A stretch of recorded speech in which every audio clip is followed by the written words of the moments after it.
Hello? And it's important for you to see this. It's actually not really important, but I just want to brag because I'm an asshole. I want to show you this. Look at this. He's whining all Look day. at this. Look at this. Yeah. See that? You see that? That's money. That is money. That's money. That's money. This is fucking money. Are you gonna take that to the strip club? Okay. No. Because I could use some to give to my boyfriend when he goes to his friend's bachelor party. Look, you got busy hollering. And I'm not gonna spend my money on fucking women who's giving fake entertainment. Oh, what's the matter, boo boo? What's wrong? Did the dog hear Gary yelling? No, I was on the phone. Dude, Gizzy is so smart that he knew it was my folks, and he was whining right away. Oh, wow. Yeah, you're white, Gizzy. Yeah, folks. Yeah, for you all you people watching, this is money. That's money. That is money. Oh my God! You could have warned us that you were gonna start soon. Oh God damn it, Gary! Why you keep doing that, Gary? Why you keep doing that? I probably look like a Gary. Because I'm in charge. You're in charge of shit. I'm in charge. You're in charge of shit, you fucking bum. Shut the fuck up. Okay, let's not start the podcast off to a negative start. He always starts this shit with me. Always. Oh, I do. Did he tell you to go live? Yeah. I do because I'm in charge. Can I be in charge next time? Anyway, I'm gonna be doing a podcast of for myself, in I don't know, next month or sometime. I was gonna wait until June because that's my anniversary of my channel, but then. How long have you been on? You've been on for a long time. I know, and I know it could be a little bit better. My view counts from my trailer reaction videos are going low. They're getting. I don't know what it is. They used to be in the thousands, and now it's only in the hundreds, and it's on the same ones that everybody else seems to be doing. Not that I'm doing it because other people are doing them. I'm doing them because I love to do them. Another thing I see a lot of people do all the time is whenever there's a latest Marvel or DC film that's released, right away they have to do a list. Hold on. Let me tell you something right now. See, folks, for this lady here, she does trailer reactions because she wants to, not because there's a remake of this original film from the 80s. I got it. Cemetery. This lady does it right, people. I mean, hey, this week I was sort of a little bit late on talking about the Dora the Explorer trailer that came out. I know, I was wondering, okay, why haven't I seen anybody do trailer reaction videos to it? The moment it dropped, I was thinking, okay, I'm going to see a whole bunch of people post them. But then, of course, I didn't, and then I ended up watching it, so then I figured, well, I didn't want to post an unauthentic reaction video, and I was just going to wait till my Trailer Thursday video to do it, but then there weren't any other trailers for me to talk about this week. So I'm gonna have to wait until next Thursday to talk about it. Oh, we'll talk about Dora the Explorer. But yeah, we'll definitely talk about it because I have some things to say. Oh my God! My topics, I got a trade. I'll get to that in a little bit. But anyways, ladies and gentlemen, boys and girls, children of all ages, I am that bozo who wears the same fucking shirt in every single goddamn episode. Yeah, of this you're about as white as Gizzy right here. Aren't you, Bubba? At least I'm not a bitch. But he's the cute doggy. And at the feet. Oh, I'm taking a photo of that. And he's a boy, not a girl. You dumb shit. Dog. But anyways, ladies and gentlemen, boys and girls, greetings one and all. Welcome back to the film page, and welcome to another shitty episode of this program we all hate. Yeah, this show is garbage. This is Flicks with the chicks who have dicks or whatever you want to call it. I don't know. Well, I am a chick.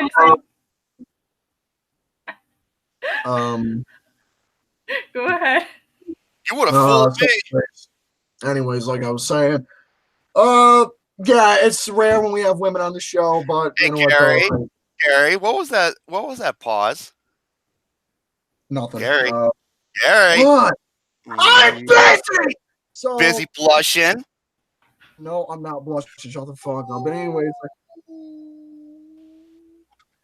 Oh, see here?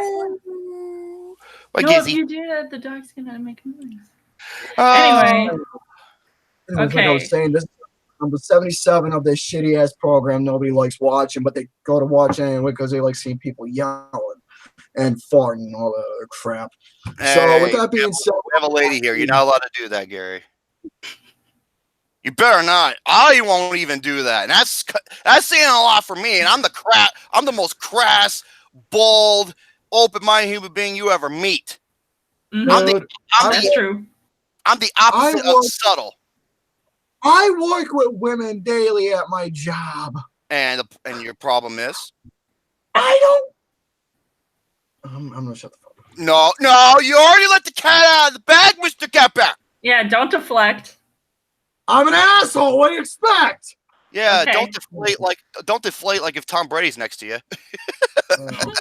Anyways, ladies and gentlemen, this is episode number 77, and I don't have any announcements to make except the topics that I am going to be went down, Geezy? addressing that I will be covering for you all tonight. So, ladies and gentlemen, as for what I got for you all, I'm going to be covering. I got 2 lists I'm going to go over. I'm going to go over my top 5 films of 1982 and 1992. I got a bit of a collection video I'm going to be going over. I'm going to show you all my soundtracks as of this year that I got. Soundtracks? Yeah, soundtracks. That's a loophole as long as it's a movie tie-in. Anyways, I got 2 trailer reactions I'm going to go over. I'm going to go over the fucking Dora I'm going to go over fucking Dora's Red Period or whatever you want to call it. And I'm Dora and the Lost Virginity. I'm going to go over the Toy Story 4 trailer as well. And the last topic is you assholes enjoy me yelling and getting upset. Oh, this I'm going over the 2019 Kids' Choice Awards. Oh, especially when you get to the movie genre. The music genre. Mm-hmm. Fucking yelled at. I literally just got over the flu. I got my voice back. I don't want to lose it again. Why do people hate me so much? Well, Because we love you. That's why. I know. So with that being said, that's all the topics I'm going to be going over. And again, like I said, this is money. That's money. It's good for you. It's healthy. And by the way, I earned a bonus. By the way, I earned a bonus check today for, I'm not going to say how much on camera. Well, you've been spending a lot of time at the sperm bank then. Let's just say it's in the thousands range, and I earned a good bonus check. Plus, I got my tax income returns. Ooh, boy. Candy cane. I got money. My gosh. Ass, man. Ooh, ooh, ooh. Gary, Ooh. people don't fall in love. People don't fall in love with what the person is. It's who the person is. Oh, man, making money gives me the heebie-jeebies. I like that. No, those are called herpes. Yes, you get it from Lucas. I'm sorry, Lucas. God, man, I got charge for you. He's a herpy in general, this stupid ass. All right, but anyways, I'm done. All right. Anyways, I'm done talking. Candy cane. Hey, Gary, this is my candy cane. I'm done talking. You lady and whatever the hell you are can go next. Who wants to go first? Ladies, you want me to go first? Okay. Yeah, in good fashion. All right, so well, the things I'm going to be talking about, and Jerome also knows about this ahead of time. Okay, so first off is the Angelina Jolie Marvel news that she's joining the MCU in some movie about the Eternals. I don't even know what the heck they are. Does anybody else know what the Eternals is? But at least if that's a part of Phase 5, go right ahead. We'll see how that I don't know works. why there needs to be a Phase 5. Well, we'll see what happens after Avengers Endgame, which I really want to see. And I know somebody who is going to see it in a private screening for certain work people. So they get their own theater to themselves. Lucky bastards. Oh, I'm just saying. You be quiet. That's a big word. Be quiet. Fuck up. And then also, did anybody see that supposedly leaked Star Wars Episode 9 poster? Yes, I did. I don't even know if that's legit, but I'll talk about it. Real. Yeah, I didn't think so either. Well, I'll talk more about it when it's my turn. Whoa. Well, you're gonna be going first anyway, so. Fine. Well. And I'm guessing you're going last, Gary. You want to know why you're going last? Because he was first. Well, no, because like Gary, the person who stays in the rear takes it in the rear. The only reason why I'm going last is I got the topic for last. Mm-hmm. Oh God. Can we start the show? Or we Gary, excuse me. I'm talking. No one wants to fucking hear from you. Shut the fuck up. No one wants to hear from you. We're going to start the show right now. We are going to start right now. So do me a favor. Find a butt plug and shove it in your mouth. All right. Ladies and gentlemen, okay, what? Be nice to me. I'll give you this chocolate chip cookie. Hold on a second. Gizzy wants down. Here you go, Gizzy. I'll give you this chocolate chip cookie here if you behave yourself. I like them fresh baked. It is fresh baked. It's from a freaking rapper. I like them fresh baked. I'll give you something to rap about. What? I'm sorry, were you saying something, Gary? I said be quiet. Ladies and gentlemen, welcome to episode 77 of Flicks of the Dicks and Chicks. Featuring Lauren Loves Movies, Lauren Heaston. Did I get it right this time? Yes. I didn't, did I? You did. Oh, okay, good. I like Gary. Gizzy, no more whining. And there goes the young ass. Assassin, Mr. Garrison. And Gary is Cookie Monster. Yeah, he's got the big googly eyes. He's always craving about food. He's crapping himself. Makes sense to me. I mean, the only thing missing, he needs to go back to Sesame Street the way he talks. And here is what I have to offer, ladies and gents. I have, if I can get to this topic without running out of time, going over some of the films that are coming out this weekend. I have a movie review / rant over a film I saw that is utter fucking garbage. Lars von Trier has a cousin, ladies and gentlemen.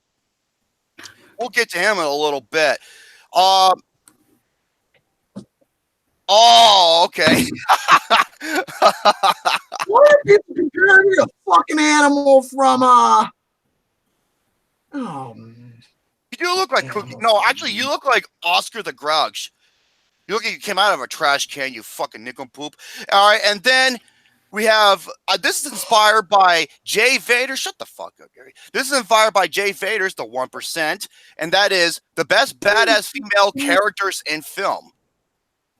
I did my research. Easy, no more whining. No, Gary, you're not on that list because, first of all, you got to be an attractive female. You're not a badass. Okay, and then next, I got fucking money, dude. I don't give a shit if I'm attractive or not. Why did I include the 10 best films of the 1970s when I already did that one? The best films of the 1960s, Avenger Endgame news, my new 128 tournament. It is official. We'll get to that. Hey, Gary, say Roy the Warrior. Oh, no. It's opposite day, so yes. I am not. Sandra Bullock as the female Neo from The Matrix.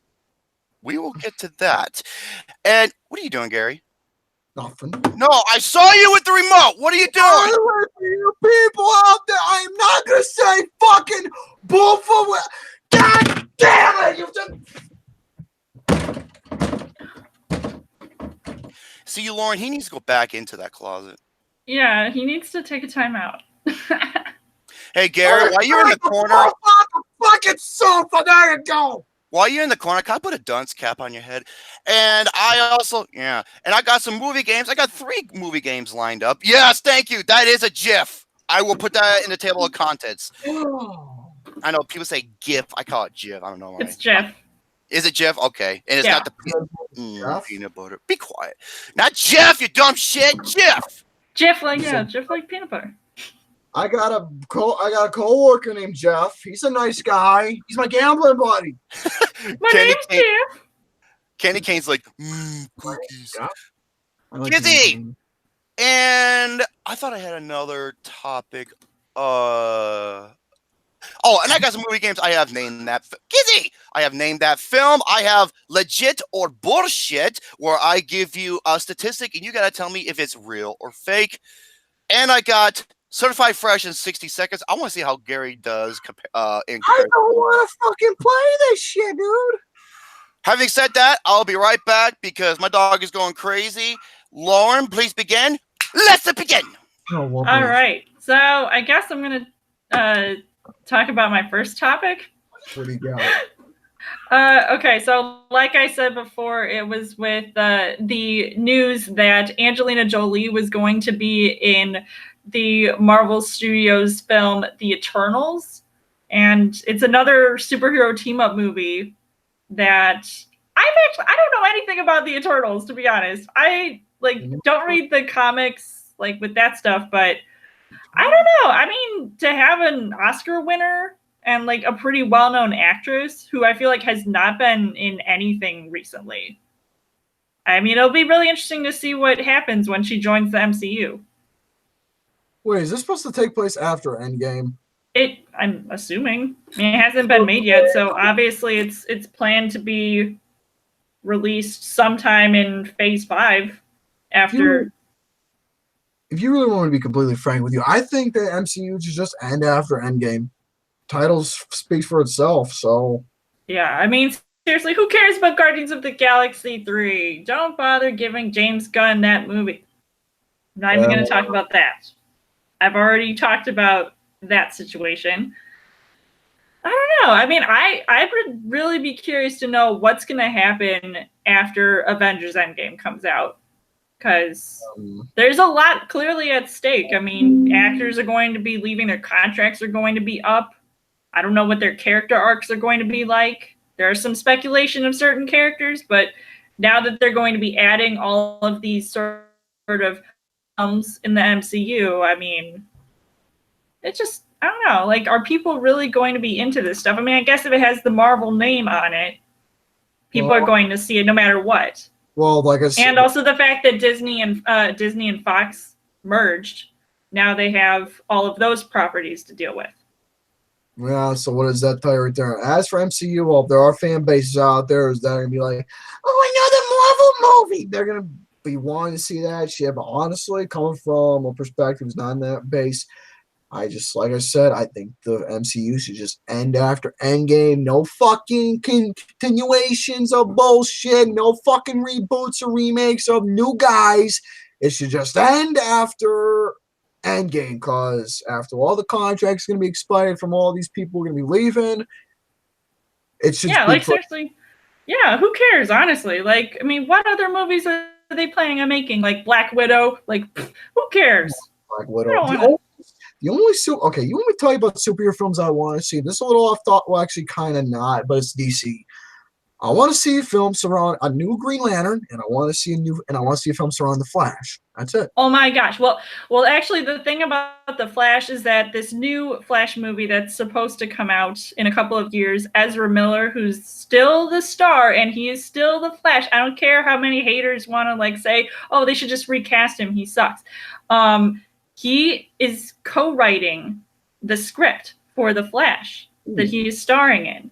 So I think that'll be really interesting to see. I'm looking forward to seeing the Flash because I actually personally loved his take on the Flash, and I love Ezra Miller as an actor. And I will not go against it because I thought it was a nice little take too. Yeah, and it was a change of scenery, seeing the Flash being in action for once. Yeah, and actually, I just watched Suicide Squad for the second time last night, and seeing the Flash appear in that movie, I was like, oh my gosh, how could people not love him as the Flash? I mean, he's so awesome. I mean, a lot of people love the Flash TV show, and they think that Grant Gustin is a better Flash than Ezra Miller. But I personally want to see, and you know, I'm a huge DC fan. Like, I want to see the Worlds of DC, which was formerly the DCU. I want to see all of that succeed. I mean, seriously, I'm still stung by what happened in Justice League, and I'm still slightly nervous and also excited for the new Batman movie, which is not starring Ben Affleck. And that, like, I want to see them succeed. They've done pretty well with Aquaman getting $1 billion at the box office. I can't wait to see Shazam. And I've been hearing a lot of good things about that. So I've been hearing great things about Shazam. If you want me to be honest, the whole deal with Batman should have ended after The Dark Knight Rises. I agree. No! Yeah. Yep. Yeah. Or maybe what they should have done was cast somebody who wasn't going to come with a lot of baggage. I mean, and also Ben Affleck was also in who? I know the perfect guy to play Batman. Carl Urban. Said Carl needs an Uber driver. Would you be quiet? I love Carl Urban. Oh my god. When I saw him in Thor Ragnarok, I was like, oh my god, he is so awesome in Thor Ragnarok. But oh my god, no, I think it should have been Richard Armitage. He was Dredd. If you know who that is. I know. Oh my god, I want to see a Dredd too. I don't think it'll happen because not too many people saw it, and this Dredd was freaking really good. Unlike the previous movie, it was awful. And because of stupid Fox canceling Almost Human season 1, which also starred Carl Urban, Netflix needs to pick that shit up. They're picking up all these other TV shows like Lucifer. I'm so glad. Like after Fox canceled Lucifer, then Netflix picked up Lucifer season 4, whatever it's going to be on. So I'm excited for that. And Ben Shapiro is Batman. You know what? I keep hearing a lot of people casting Ben Barnes as a young Batman or Bruce Wayne for the new movie. Carl Urban, he's perfect. No, but if they're looking for a new Batman, it has to be a younger actor. They're starting over from scratch, technically. But Ben Affleck still has another film or whatever in his contract, so he's got another appearance. So they better not screw it up. That's all I'm gonna say. And we're also forgetting about what's going to happen in the events of the film Wonder Woman 1984. One of my most anticipated films of next year. I'm so nervous that they're turning the DCU into a soft reboot, and they're going to do something sort of Flashpoint paradoxy to reset certain things, but keeping the same actors. But then how are they going to explain all these so-called recastings I keep hearing about? And it's making me really nervous. And I'm trying to be supportive because I've been a huge supporter of Warner Brothers. I almost wanted to buy stock in Warner Brothers back in the day. It was either that or Krispy Kreme. But now, I don't know. Krispy Kreme? Yeah. I love me some glazed donuts. I've never had a Krispy Kreme before. You never had Krispy Kreme? It's not in my area! Well, Gary, you look like a Krispy Kreme, but not in a good way. Oh my god! Funny story. This is another off-topic story. I remember me and my boyfriend. We went to Vegas, and it was 2 a.m, and we were at the Luxor, and we had a Krispy Kreme donut. It was hilarious. I don't want to know what happened from there. No, that's just it. That's where it ends. That's when you have drinks. And then one thing leads to another, Gary. She's talking about a donut! You fucking nincompoop! Where the fuck? I'm gonna shut the fuck up. Yeah, shut the fuck up, dumb gimp. Oh my god. Somebody said John Hamm is Batman. No. Once again, too old. And also, I just saw him in Bridesmaids. I know that's a more comedic role for him. I'm sorry, but I cannot take him seriously. I mean, okay, look, John Hamm in Mad Men was perfect, but everything else, I just feel like he's just. I just can't stop looking at his face and wanting to punch him. I don't know why. He just has a punchable face. Oh, kind of like Gary. No, but then again, he would be perfect with for Batman because then people would want to punch him in the face. Well, not if they should have just picked Carl Urban. I agree. Not if he was Dredd. And oh no, what is this? No, they need a Dredd sequel before that happens. Anyway. He's crying. Yeah, good. There you go. Wait, a face only a fist can love. Yeah, Adam Sandler. I'll do it for free. Just like I'm going to do to all my opponents in Rotten or Fresh, but that's another story. Yeah. I want Gary and Lauren to be a part of Rotten or Fresh season 4. Yay! Not bad. I will gladly accept if you set it at a convenient time. That's Ryan Cody O'Toole's show. But I'm just suggesting. Yeah, you just slip him a note, say like I want this person. well, Gary, what the hell are you doing? You're driving me nuts, boy. Okay. Gary, do you need a hug? Yeah, I do. Virtual hug. That made me feel better. Hey, I'm still fucking miserable regardless, so it's all right. Gary's like airborne virus. Just keep your distance. Okay.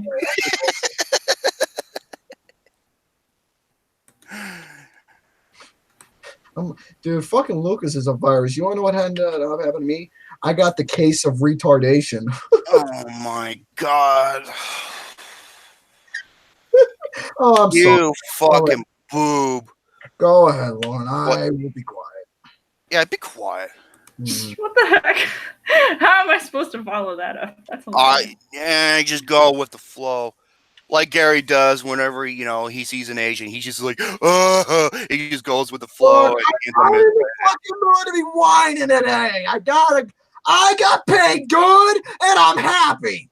Gary, do you then if you're happy, Gary, then you need to stop crying, at least for my sake. Thank you. Yeah, at least what you got gives you joy.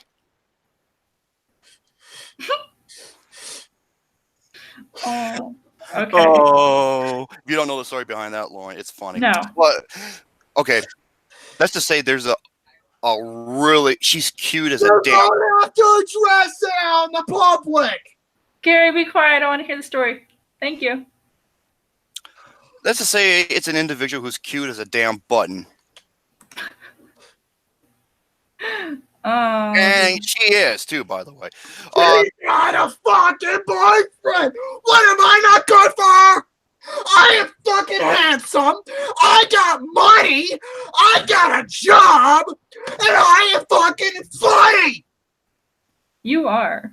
Yes. If you're standing in yourself in front of a mirror. The fuck mirror breaks everything. And the line of the blind, Mr. Get Bear. I know. Go ahead, Lauren. Okay, so then for my next topic, I have that whole Star Wars Episode 9 related news. The poster that, like, literally when I first saw it, I was like, okay, this definitely is Photoshop. Like, this is like not a real legit thing. Because it also didn't have any of how first they release a poster with just the logo, like the text. And then they go on to showing you like one with like people's pictures on it. And this one looked way too busy. I mean, there was like the Knights of Ren on there. There were characters who I'm like, who are you? Like, who is this new person? And also it was very sad to not see any of the OG characters in there. I mean, I know like the only one left is supposed to be Princess Leia or General Leia or whatever, but I don't know. I honestly think it's fake. It might look like it's real, but I honestly don't think it's real. I don't think it's real either. I mean, some of these shots, like some of the characters, I don't know, they look like they've been used before. Correct me if I'm wrong. Some of them were. I actually just watched you're gonna hate me for saying this, but Grace Randolph's video where she talked about the poster, and some of the images were already used from some other thing. Yeah, that's putting the hate on the character Rose because of her hair and everything else. God, Rose wasn't even in the poster. I was like, well, maybe that's because of all the backlash, but I think they would not show that. I can't stand Grace Randolph. Oh my god, the shit that she says and the shit she stirred up is just unforgivable. Especially using Carrie Fisher's death as a message, explaining her death as a message, for her to prove a point, which was awful about Carrie Fisher. I just don't get her. I'm sorry. It'll be really, and speaking of Carrie Fisher, I'm really curious to know how they're going to handle her death and her death in this movie. I wonder if they're going to pull what they did with Rogue One when they used that CG Princess Leia, Mhm. which actually looked really good, but we'll see. I mean, because J.J. Abrams is returning to direct this movie, I think, well, what I've heard was that they're going to use unused footage from Okay. The Force Awakens. So it'll be nice. I mean, no offense to Rian Johnson for episode 8, but I was not a fan. Like, some parts were cool, but other parts were really iffy to me. So, and I definitely was disappointed by the ending. God, And, that is like the most and the polarizing fact movie. that they did not really connect certain things from the first movie. Like, people were having all of these expectations, like, oh, they're going to reveal who Rey's parents are. And are they going to do that for this movie? And there hasn't even been anything besides a, like, oh, we finished shooting the film. And it's all really sad. But I'm like, am I going to be sad? I don't know when I see this movie. I haven't even seen a trailer yet. Where's that? Right. However, Hey, I am hoping Star Wars Celebration in Chicago is happening, in a few weeks. So I'm really looking forward to that, even though I'm not actually going to it, but I know somebody who is. And I don't know if they're going to release the trailer then. I think that would be pretty bold if they did that. So. What's up, bad? Hey, I call him the Cliffy B. Okay, if you don't know who Cliffy B is, Cliffy B is a nickname for Cliff Blazinski, who is a game developer for the Gears of War games, the awesome ones. And Adam Daly looks just like him. And that's why I call him the Cliffy B a movie. Okay. You say he's Bruce Blitz? Would you shut the fuck? I didn't say Bruce Blitz. Oh, by the way, folks, on a serious note, a little off topic, but please, if you're a wrestling fan, check out JD from NY206. He's fucking awesome. He's the best. He literally is the best wrestling podcast. Best wrestling. What's the best wrestling analysis? Yeah, best wrestling analysis today, because he's the guy who knows how to speak the fucking truth and not fake it. He's really entertaining to watch. Great. Speaking of Adam Daly, I got something to talk about that later on. So, in terms of the Star Wars, the poster's bullshit. It's pretty much. Yeah. Oh, God, sneeze. Yeah. Oh my God, he's sneezing. Bless you. You say thank you to the nice lady, Tommy. You're welcome. Oh, before I switch it over to one of you fine gentlemen, I just wanted to add to my point with the Angelina Jolie joining the MCU. Yeah. I was also going to mention that I can sort of anticipate her in the Maleficent sequel. Because I know that's another. I like Maleficent. I'm just shocked that she's getting a second movie with that. I mean, I love the first Maleficent movie, but I'm just really shocked that Disney went and made a sequel. It's crazy. I don't know why there needs to be a sequel, to be honest with you. Yeah. Well, I mean, there's nothing more to tell. What, Get Bear? I thought Maleficent was a really good film. Hey, Gary, what are you doing? I see the controller in your hand. What are you doing? I'm trying to have a discussion right now. You're playing PS4. I'm having a discussion trying Pay attention. What the fuck is this referee doing? He's running in circles like a freaking idiot. Exactly. In the live adaptation. Yeah, Gary and I would be Timon and Pumbaa. Yeah, you already know who's who. So there you go. Oh my God, I need to see another trailer now. I want to hear them talking and I want to hear them singing. And that Aladdin trailer was so awesome. Oh God. The Blue Meanie. The Blue Meanie. The Blue Meanie, dude. The freaking Na'vi if he took steroids. Well, it could be now that Fox has been acquired by Disney. But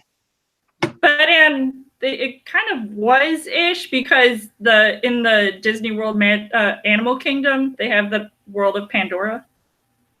I wonder what's locked in Pandora's box. Oh, Pandora's box. Or for Gary's world, his toilet. You nasty ass. My toilet, folks, is not the fountain of youth. We'll just leave it at that. Yeah, I can tell by looking at you. Oh. Okay. Wait. Gary can't wait till. Oh, yeah. Hey, something to cheer you up. Hey, get back. Next, in a You little bit, the best. Fuck up. The Apologize. best. Okay, I'm sorry. You're handsome. I'm dumb as shit. Is that better? That's better. Adam Bailey's talking about the best of the 1980s tournament, and thanks to me, Mr. Gap Hair, that you're going to be a part of it. So where's my thank you? Where's my thank you? Okay, fuck you. There you go. Okay, that's better. All right. Oh, damn, my Jerome. gosh. Yeah. Welcome to and cheers, ladies and gentlemen. You wonder why we can't get any other female and film enthusiasts besides Lauren? Because there's not that many to choose from, to be honest. Well, it sucks, though. You have to admit that it would be nice if we had more female representation in the movie review genre. Or category. I know of a couple of them. Mm-hmm. Like I said, the movie checklist.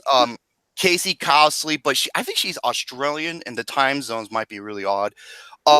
Rachel's review, I've heard of her, and what happened to her is fucking horseshit. I want to get that one chick shows film reel on here. Right. Okay. Rachel Reviews is actually very popular. She's actually legit. Her reviews actually go on Rotten Tomatoes and everything. Mm-hmm. And she got horrible death threats. Saying that I think because of what she says about a certain review. I'm just like, really? If you don't like what someone has to say, don't watch them.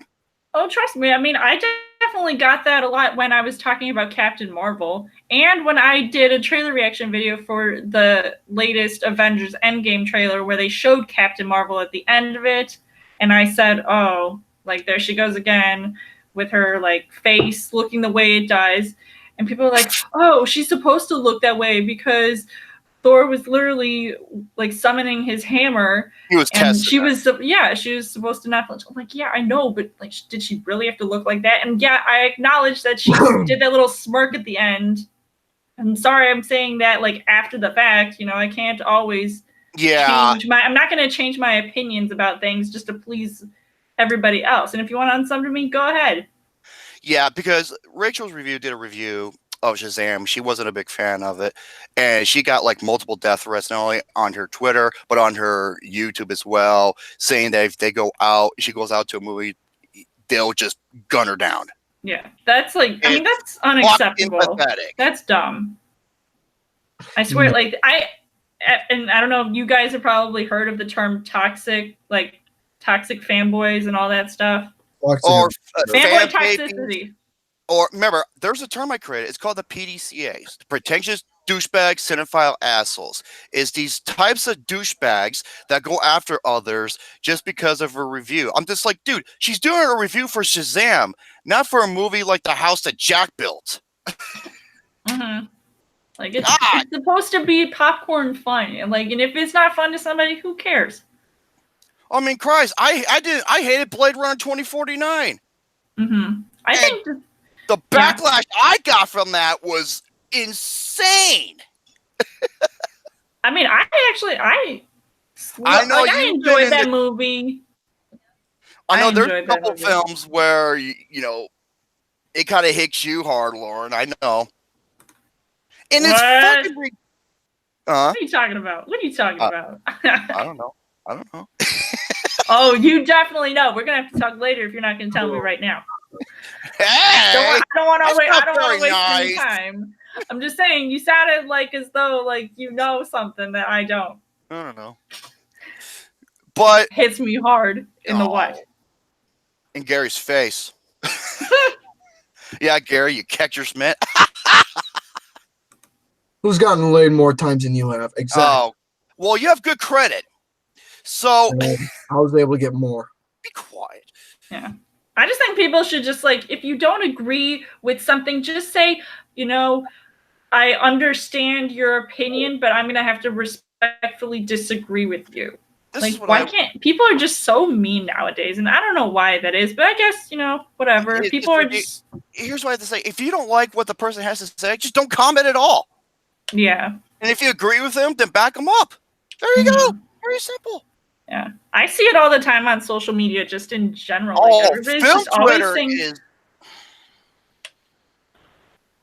Film Film Twitter is fucking evil.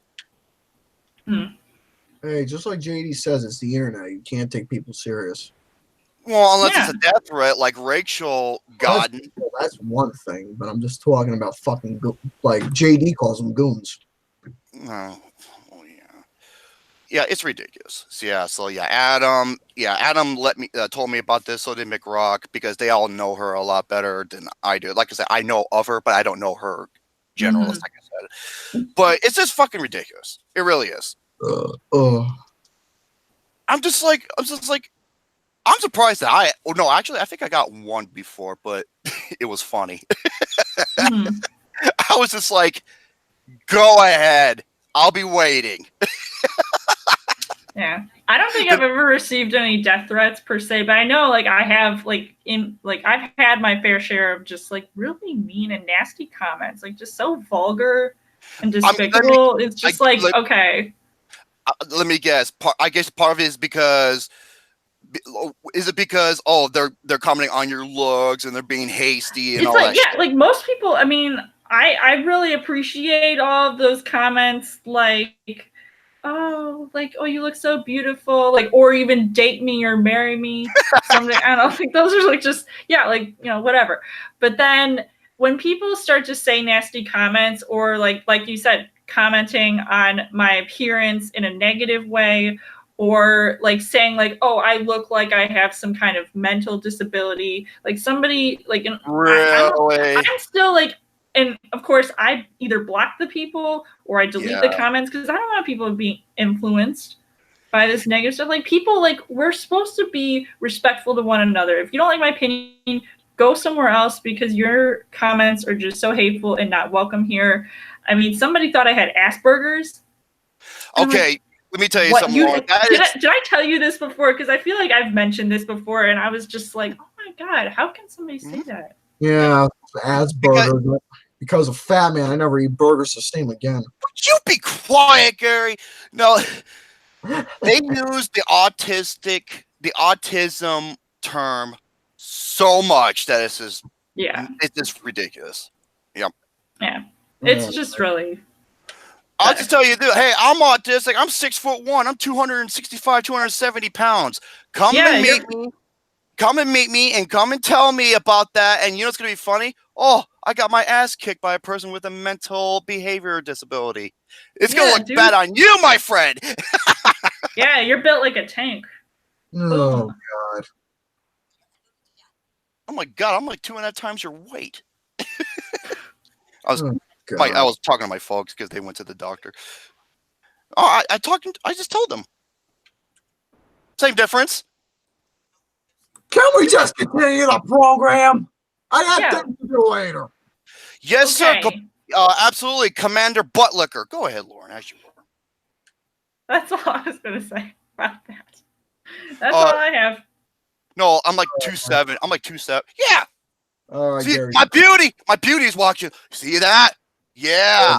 Hey, Gary, look at that's a real arm. My beauty loves that. She's probably. I have something women crave, and that's fucking money. So there you go. All right, but anyways, it's true. Here in Buffalo, women crave. Gary, what did you just say?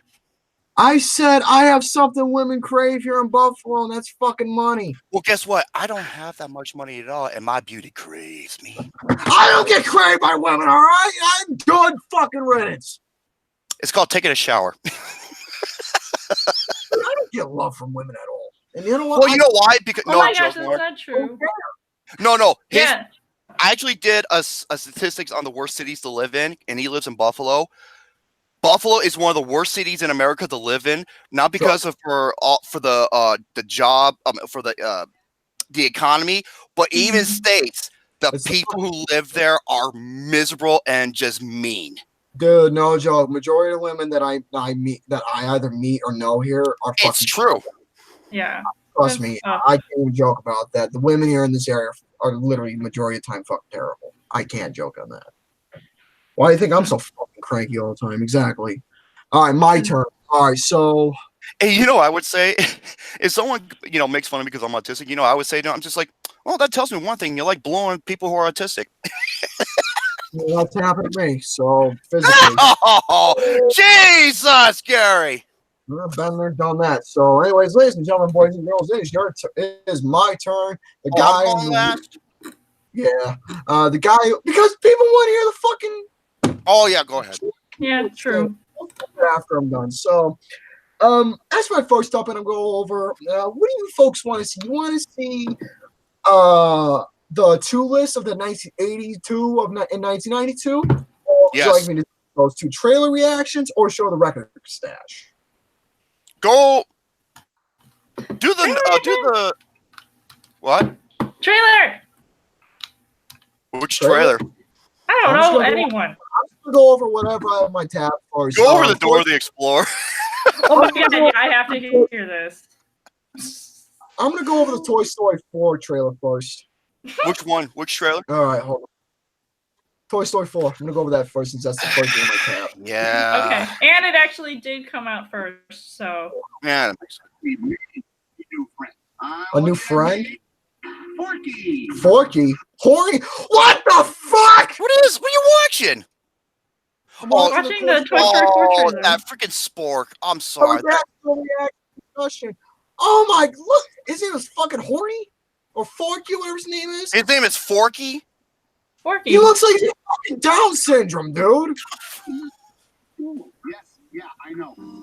Okay, he's a fork, whoopee. He's a spork, Gary. Spork, yeah. To make sure nothing happens to him. He's fucking got he's fucking disability. We have a situation. Gary, the top of his head looks like a spork. Because he is a spork. Yeah. Yeah, he can do two things at once at the same time. He can scoop and dig. But you can't forget that he was made by a child, so if he looks a certain way, it's not his fault. Yeah, I got a good point.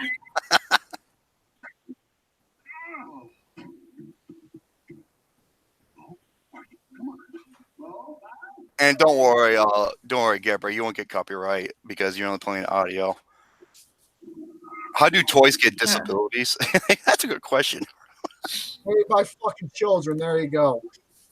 What? Your children?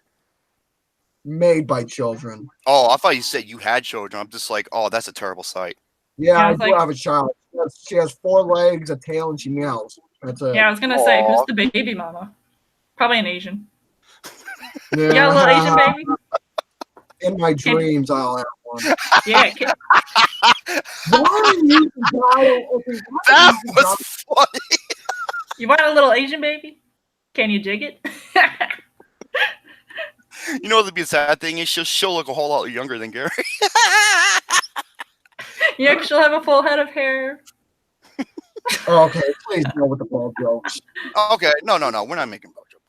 An Asian cat. Oh, Siamese? They're so cute. Oh my god, if they made a live action version of Lady and the Tramp, oh my god, those Siamese cats better be in there. They fucking turned Andy into something else. I forgot what kind of dog Lady is in the movie, but my sister has one of those. Was it a no, Not wait. a Pomeranian. I forgot what they're called. They have like No, big floppy ears and stuff. They're so cute.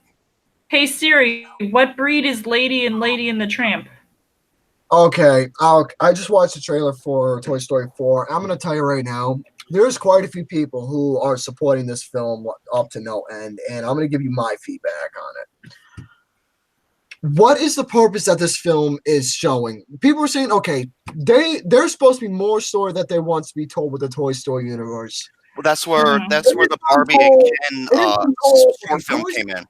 Toy Story was told in a perfect explanation of how two people from different worlds are supposed to come together and try and be friends. That was self-explanatory. The second film was an origins tale. The third one was the cowgirl. The third film was the fact of letting go. That's my favorite. That's my favorite. What is the fucking purpose of this fourth film? Just looking at the trailer, okay, they got a new character. His name is Horny or whatever his name is. He looks like Forky. He looks fucking retarded, literally retarded. Well, see, the thing is with this movie, since after Toy Story 3, they've moved on from the Andy arc. And they actually show it in the trailer where under Woody's boot, which had Andy written under there now says the name of the new girl. Whatever the hell her name is.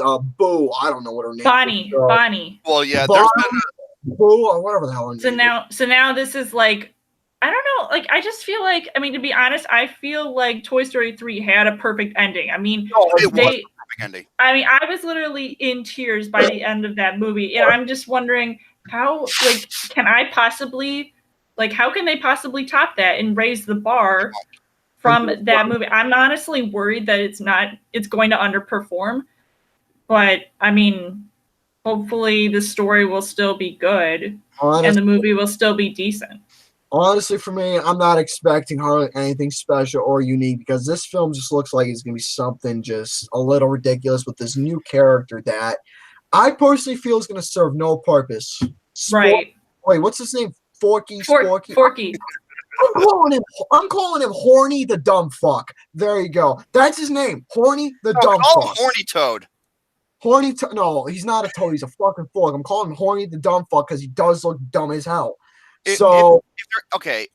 Why are they making a sequel to the movie? I want to see a sequel to be made. One of them was already Incredibles. The other one is Monsters Inc.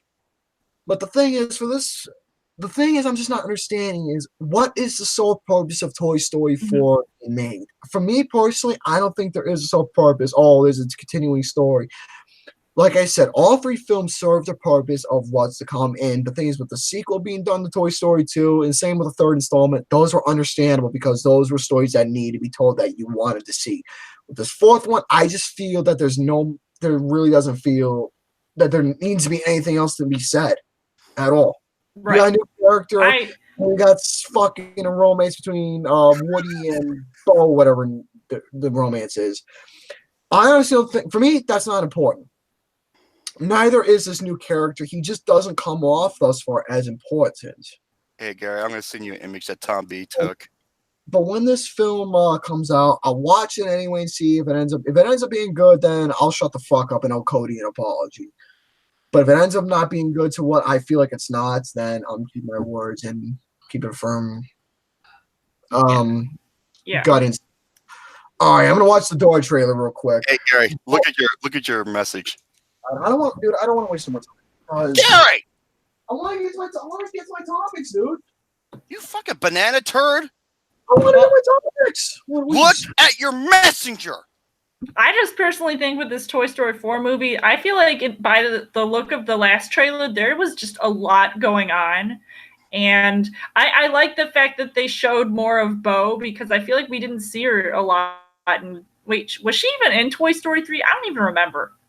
Bo? Oh, shit. But anyway, but the fact that she like comes back and she looks all badass, I said this in my reaction, that it just seems like Disney is coming out with this mentality that women need to be like these strong characters, like these female characters. They need to have them in every movie now, just to fit that mold. And I feel like to Gary's point, I feel like this movie doesn't really serve much of a purpose in the grand scale of all the other previous Toy Story movies. I mean, I admire that Disney has the money to afford making another movie just for people to see it. And hey, Tom Hanks even said that, he teared up listening to looking at the script reading the script. I mean, I don't know. I mean, who knows? Will this be another tearjerker like Toy Story 3 was? I really feel like by the look of the trailer, it's looking more and more like a comedy and less of a drama. Yeah. All right, ladies and gentlemen, I'm going to move on to my next trailer discussion. That is Dora and the Lost City of Gold or Lost Virginity, whatever the hell it is. All right, let's watch this shit. Can't wait to see this. Let's see this bimbo. This is so bad. And you don't look before you leave. Temple Run? That's what I was thinking, too. Just wait till you see this shit. At least the girl who's playing Dora's attractive. She was in Transformers, I think. She was the young girl in Transformers. Mm-hmm. Dude, she got fucking tits, dude, so there you go. Oh, my God, Gary. She's not even 18. Oh, my God. What the fact? The one thing I can say is her mom is hot because she's played by Eva Longoria. Oh my God. Yeah. Like, I mean, the cast looks pretty cool. Like we've got Michael Pena who plays her dad, Oh my god. and Isabella Moner plays Dora. Yeah, and is this movie also produced by Michael Bay as well? It wouldn't put it past me if it Oh was. my god.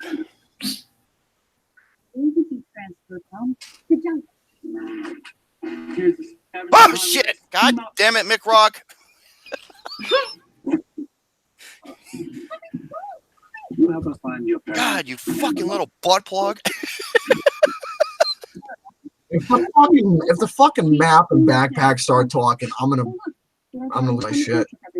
We're seeing backpack or map. I want to see Boots and I want to see Swiper. Okay. Boots the Monkey's played by Danny Trejo. Machete. Oh yeah, I was gonna say Danny Trejo's in this movie. Come with I me was like, if you want to. Why is that? Wait, is Boots even wearing boots? You're all in danger. What the fuck? There's no need to overreact. This movie looks so bad. It's just like, it's basically, There's the monkey. okay, it's your typical adolescent, stupid, slapstick, generic. And it's from Nickelodeon. It definitely looks like a typical Nickelodeon movie. Yeah, adolescent and it's distributed by Paramount, which also did the Transformers movies. But no, Michael Bay is not producing this movie, but because otherwise we would see all those base explosions. Jerome, say Boots. Boots the Monkey. All right, everybody. Let me tell you all my thoughts. The monkey's the only thing I'm looking forward to. That's it. But he's not. But he wasn't wearing any boots, right? So why are they calling him Boots if he has no boots on?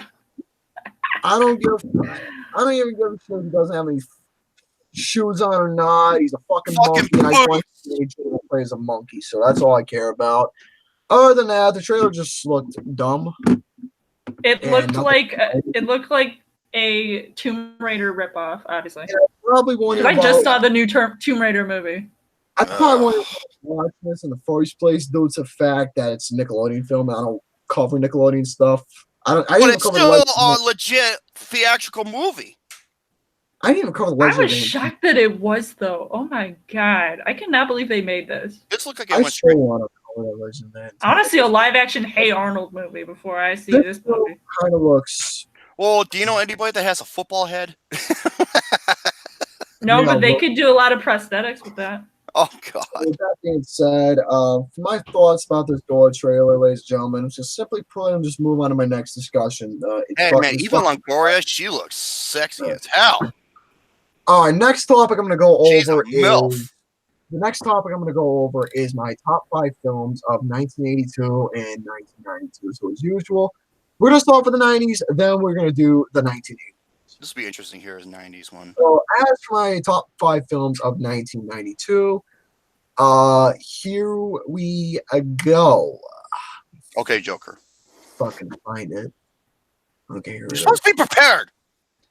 I got it. Just all this shit I got. Get your shit together. All this fucking shit I got, dude. But anyways, as for 1992, here is my top 5 films of that year. Number 5, I have Aladdin. Good. Very good. Number 4, I have, to me, the other best film, SNL live adaptation film, and that is Wayne's World. Hell yes. Number that 3. movie is classic. And could you believe the director of that movie went on to do Black Sheep and the Beverly Hillbillies? What does that tell you? But the thing is, with that film, it's fucking great, and it's one of the most memorable quoted films out there that at least I know. All right, number 3, one of the most dark yet most badass westerns I've ever seen, Unforgiven. I thought that was gonna be your number 1. Shit. Nope. That was my number 1. Number 2, this is definitely one of the best war films out there, especially with Trial Case, and this is one of Tom Cruise's most serious roles that he's ever done, and that is A Few Good Men. Oh, yeah. Rob Reiner, you were a god before you did North.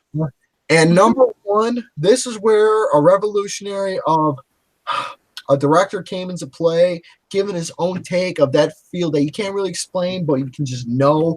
his taste and how he does film visually, and that is Reservoir Dogs. Quentin Tarantino. I still have not seen that movie. You got to see it. It is a What? gem. I Why am know. Mr. Blonde and Mr. Pig. Why am I Mr. Pig? Because you're a. All right. There you go. All right, next up, 1982. My top 5 films for that year. Starting off with number 5, the only time where I can actually laugh at a man dressed as a woman, that is Tootsie. Classic movie. Funny ass film, funny ass spy film, great shit. Oh, Number awesome. 4, this is actually one of those horror films that is legitimately supposed to be haunted. What? It actually caused supposed deaths. But to me, it has nothing's happened to me, and I think it's a fucking awesome film. Number 4 is Poltergeist. Poltergeist. Poltergeist. Oh yeah, Rockadoodle. the original one, not that stupid remake. The one, yeah, the one that is directed by what's his name? Tom Hooper. Oh, wait, Tom. Is it named Tom Hooper? Even though it looks like it was directed by Steven Spielberg. All right, next up, number 3 I got on here. This is one of my all-time favorite coming-of-age films, and let me tell you right now, Sean Penn. We'll just leave it at that. You dick! You dick! Number 3 is Fast Times at Ridgemont High. Yeah, Richard Linklater, take yeah. fucking notes. Awesome movie. Toby Hooper. I'm thinking of Tom Hooper, the guy who did All right, Les Miserables. number 2, John Carpenter's The Thing. I thought that was going to be your number. Nope. I swear. I thought, It is oh, one of my wow. all-time favorite horror films for sure. John Carpenter's The Thing. I don't even need to explain it. We've gone over multiple times here on Flicks. Don't even. Please don't say Blade Runner. My number. Why would I put something that puts me to sleep on there? Thank you. My number 1 is a film that was a revolutionary in the change of how you look at cinema, how you interact with not only the human but with extraterrestrial, and how one simple phone call away can lead to a lot of things. And you know what I'm talking about. My number 1 is E.T. and the Extra Testicle. The Extra Testicle. Oh my god! Like, how could you not have that being number 1? Like, That's my number 1 easily. It is the best Steven Spielberg movie I have ever seen. It is definitely one of the best films ever. It is fucking incredible. Oh my god. E.T. Eddie Torres. So there you go. So with that being said, shit. let me go over my stash for you all. I got some time. That's illegal. All records. All right. Anyway, I'm just going to point the camera at it. That right there is my big stash of soundtracks I got. So They make really good frisbees. let me show you all exactly the fucking 78 shellac records. Those are frisbees, not these. Oh, the 78, yeah. Yeah, let me show you all what I got in my stash as of this year. The Kids' Choice Awards is going to happen, people. Don't worry.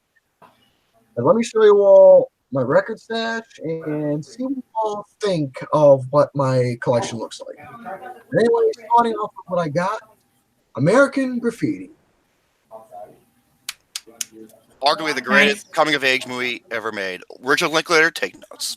Definitely one of the biggest tracks out there, and some of the most well-known tracks of the 50s are on this one. I take that back. Richard Linklater and A24, take notes. Next up, this is a soundtrack that a lot of people don't care for, but I thought it was really well choreographed when it comes to the music, dance numbers, and shit like that. And it was kind of a somewhat cute story to an extent. Annie. Okay, that's the It's gonna come out tomorrow. Bet your bottom dollar that tomorrow. Would you believe that was based off a graphic novel? That's cool. Yeah, we're talking about that version of Annie, not the shit one with Jamie Foxx. Anyways, What? Anyways, what, Gary? What you gotta say? Gary. what? I love you tomorrow.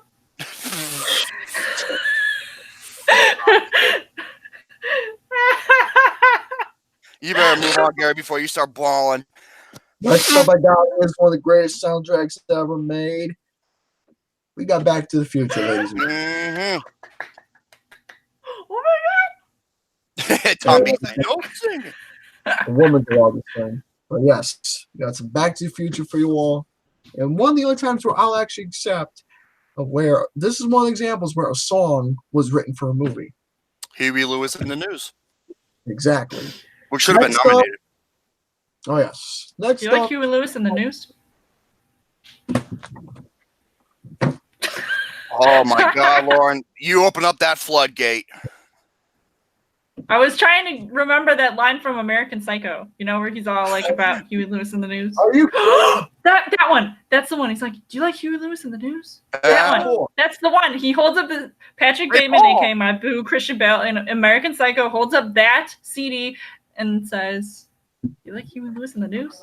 Oh, wait, Matt Next Montana says Lauren sings better than most singers and rappers these days. next up we got Oh hell yes, that's a classic movie. Bill and Ted's Excellent Adventure. Yep. I don't even need to go on. My prize gem. They're coming back. They're coming back. I know. You excited? Look who you're talking Yeah, to. you are. Had Polar not- bear shit in the woods. Yes, they do. That's scary. Oh. He's Yeah. the lightest one. What's the most exciting film of the new millennium, of the decade, of the year? No joke. Next up now, this film, it is to me one of the most inaccurate films starring a biopic, but the soundtrack is not bad for its being its own adaptation. The Buddy Holly story. Oh, that's the one where what's his name?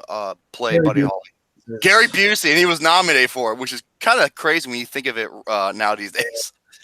Ridiculous. All right, next up, I got some Cheech and Chongs. Got fucking Cheech and Chong. We got Class. Big Bamboo, Sister Mary Elephant, Big Bamboo. And Big Bamboo. Self-titled. So that's Cheech and Chong. Next up we got here, as you can say, is one of the greatest soundtracks ever with some of the most memorable Motown tracks. The Big Chill.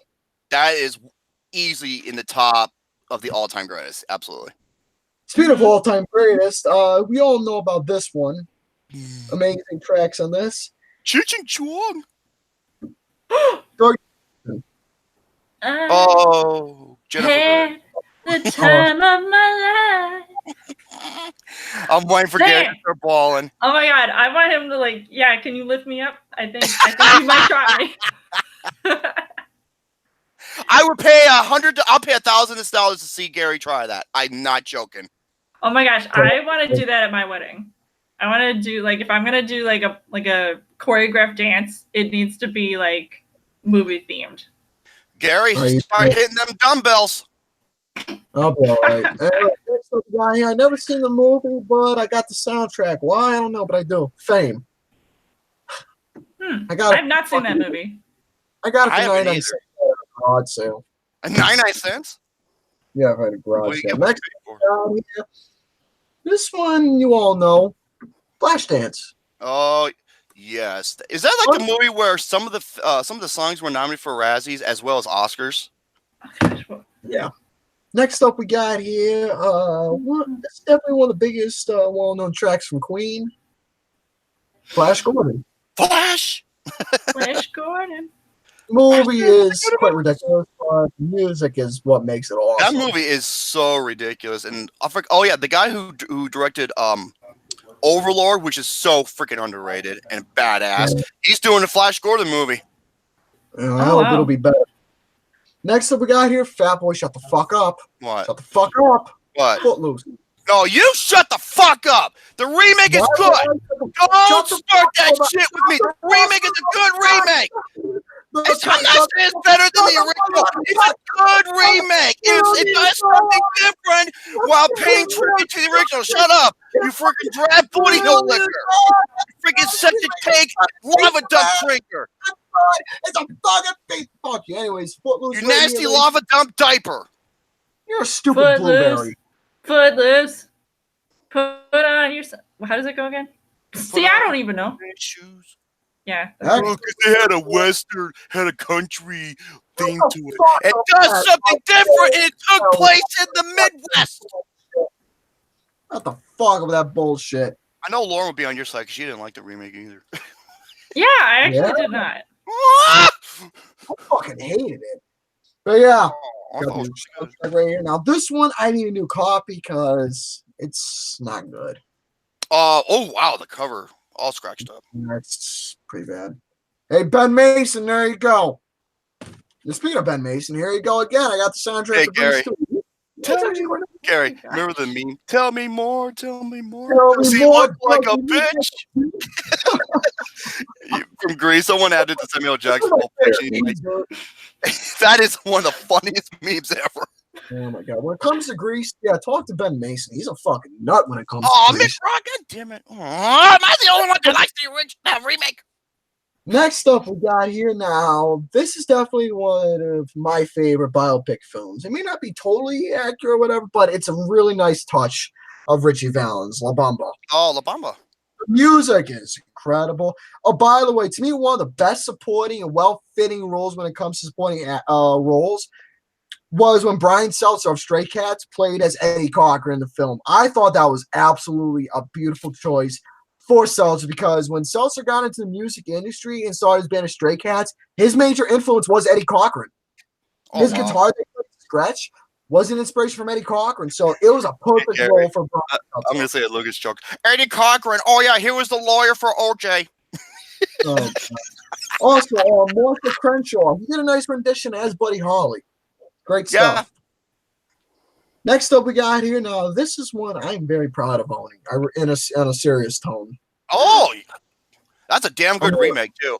And I said this once, and I said it 1,000 times. That movie is literally Gary's biopic. It's literally my life story, dude. It's no crazy. joke. Little Shop of Horrors. Exactly. And guess who? And guess what? I came into his life. Yes, I play as the plant, except I don't eat people. Yeah.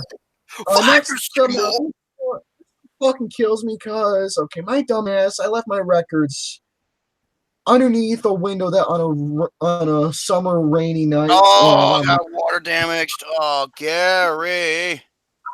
Oh, that's the best soundtrack too of the series.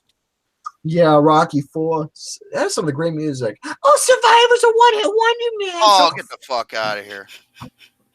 Now, next up, the film is fucking terrible. The Bee Gees, Peter Frampton, Alice Cooper, all the people who's in the movie. Is it Staying Alive? No, they can all admit that the movie was fucking terrible. Sgt. Pepper's Lonely Hearts Club Band. I'm not even familiar with that the movie. Bee Gees hated me in that movie. I saw the movie, but the music is actually not bad. Terrible films with great soundtracks. That could be an interesting topic. Yeah, this is not one of them. Oh, speaking of movies that are terrible, speaking of films that are fucking terrible but have a good soundtrack, Mac and Me. Oh my gosh, I've never. What is that? I've never heard of that. It's like It's a bad ripoff of E.T. It is so goddamn awful. It's a blatant ripoff of E.T. in the worst way. It's so bad. Yeah. But the only thing thing is, about it was the soundtrack. Yeah. Music's really good. Next up now, this one really had me jumping for. Gary, Jose asked, you don't have the Toxic Avenger soundtrack, do you? Oh, no. Now this one had me, I can't stand Trauma. Jumping for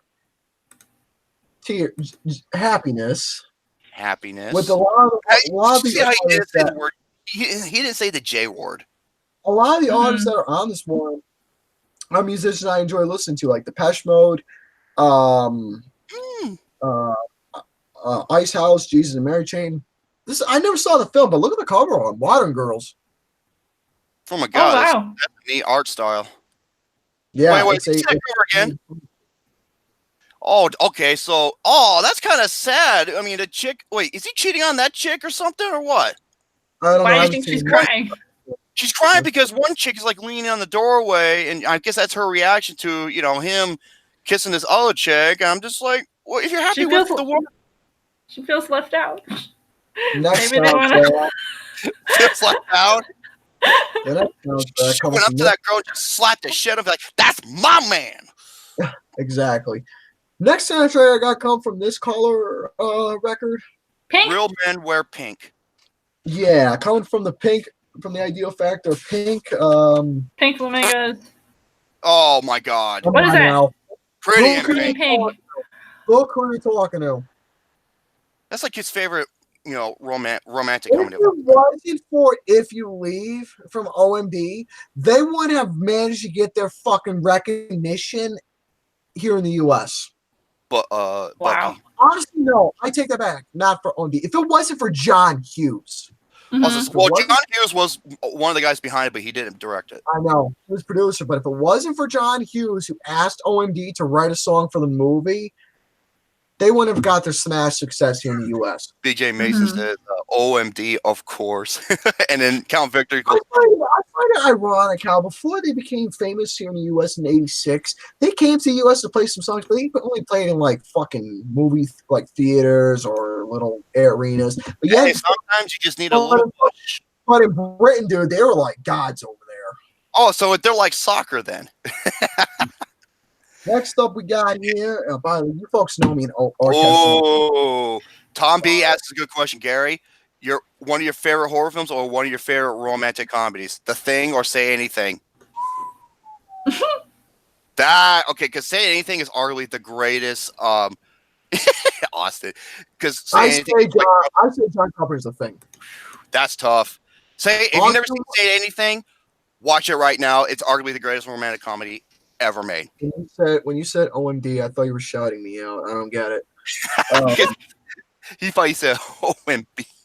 Oh, hi guys, Austin here. OMD, Orchestral Maneuvers in the Dark. You folks know. Yeah, your boo is on. Oh, fuck him. Hi, Austin.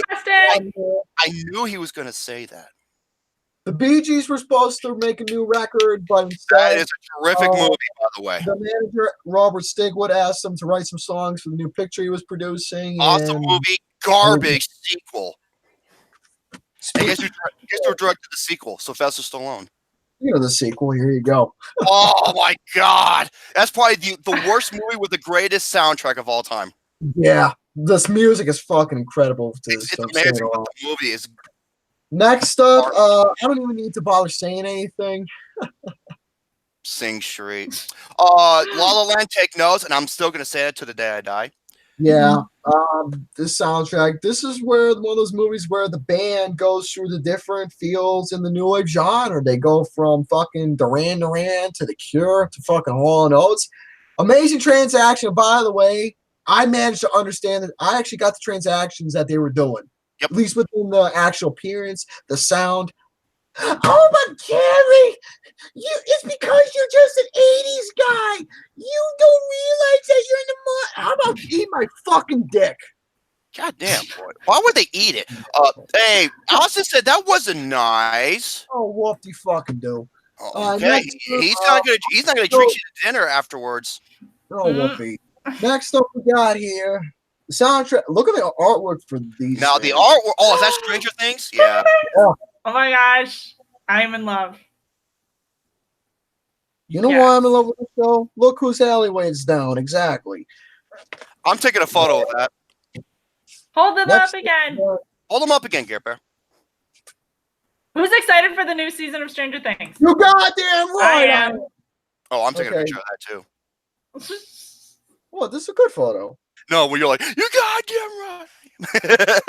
I'm gonna pause at like 4.25 speed. Next up, we got here. This is another one of those movies where this is one of those cases where I can put in the category of I love the movie at first, but after a couple watchings, I started liking it less and less. But the music actually stuck with me. Yeah. Swiss Army Man. I still have yet to see that movie. I really want to see it because of what's his face? Daniel Radcliffe. Now it's like farting corpse. This movie was fucking trash.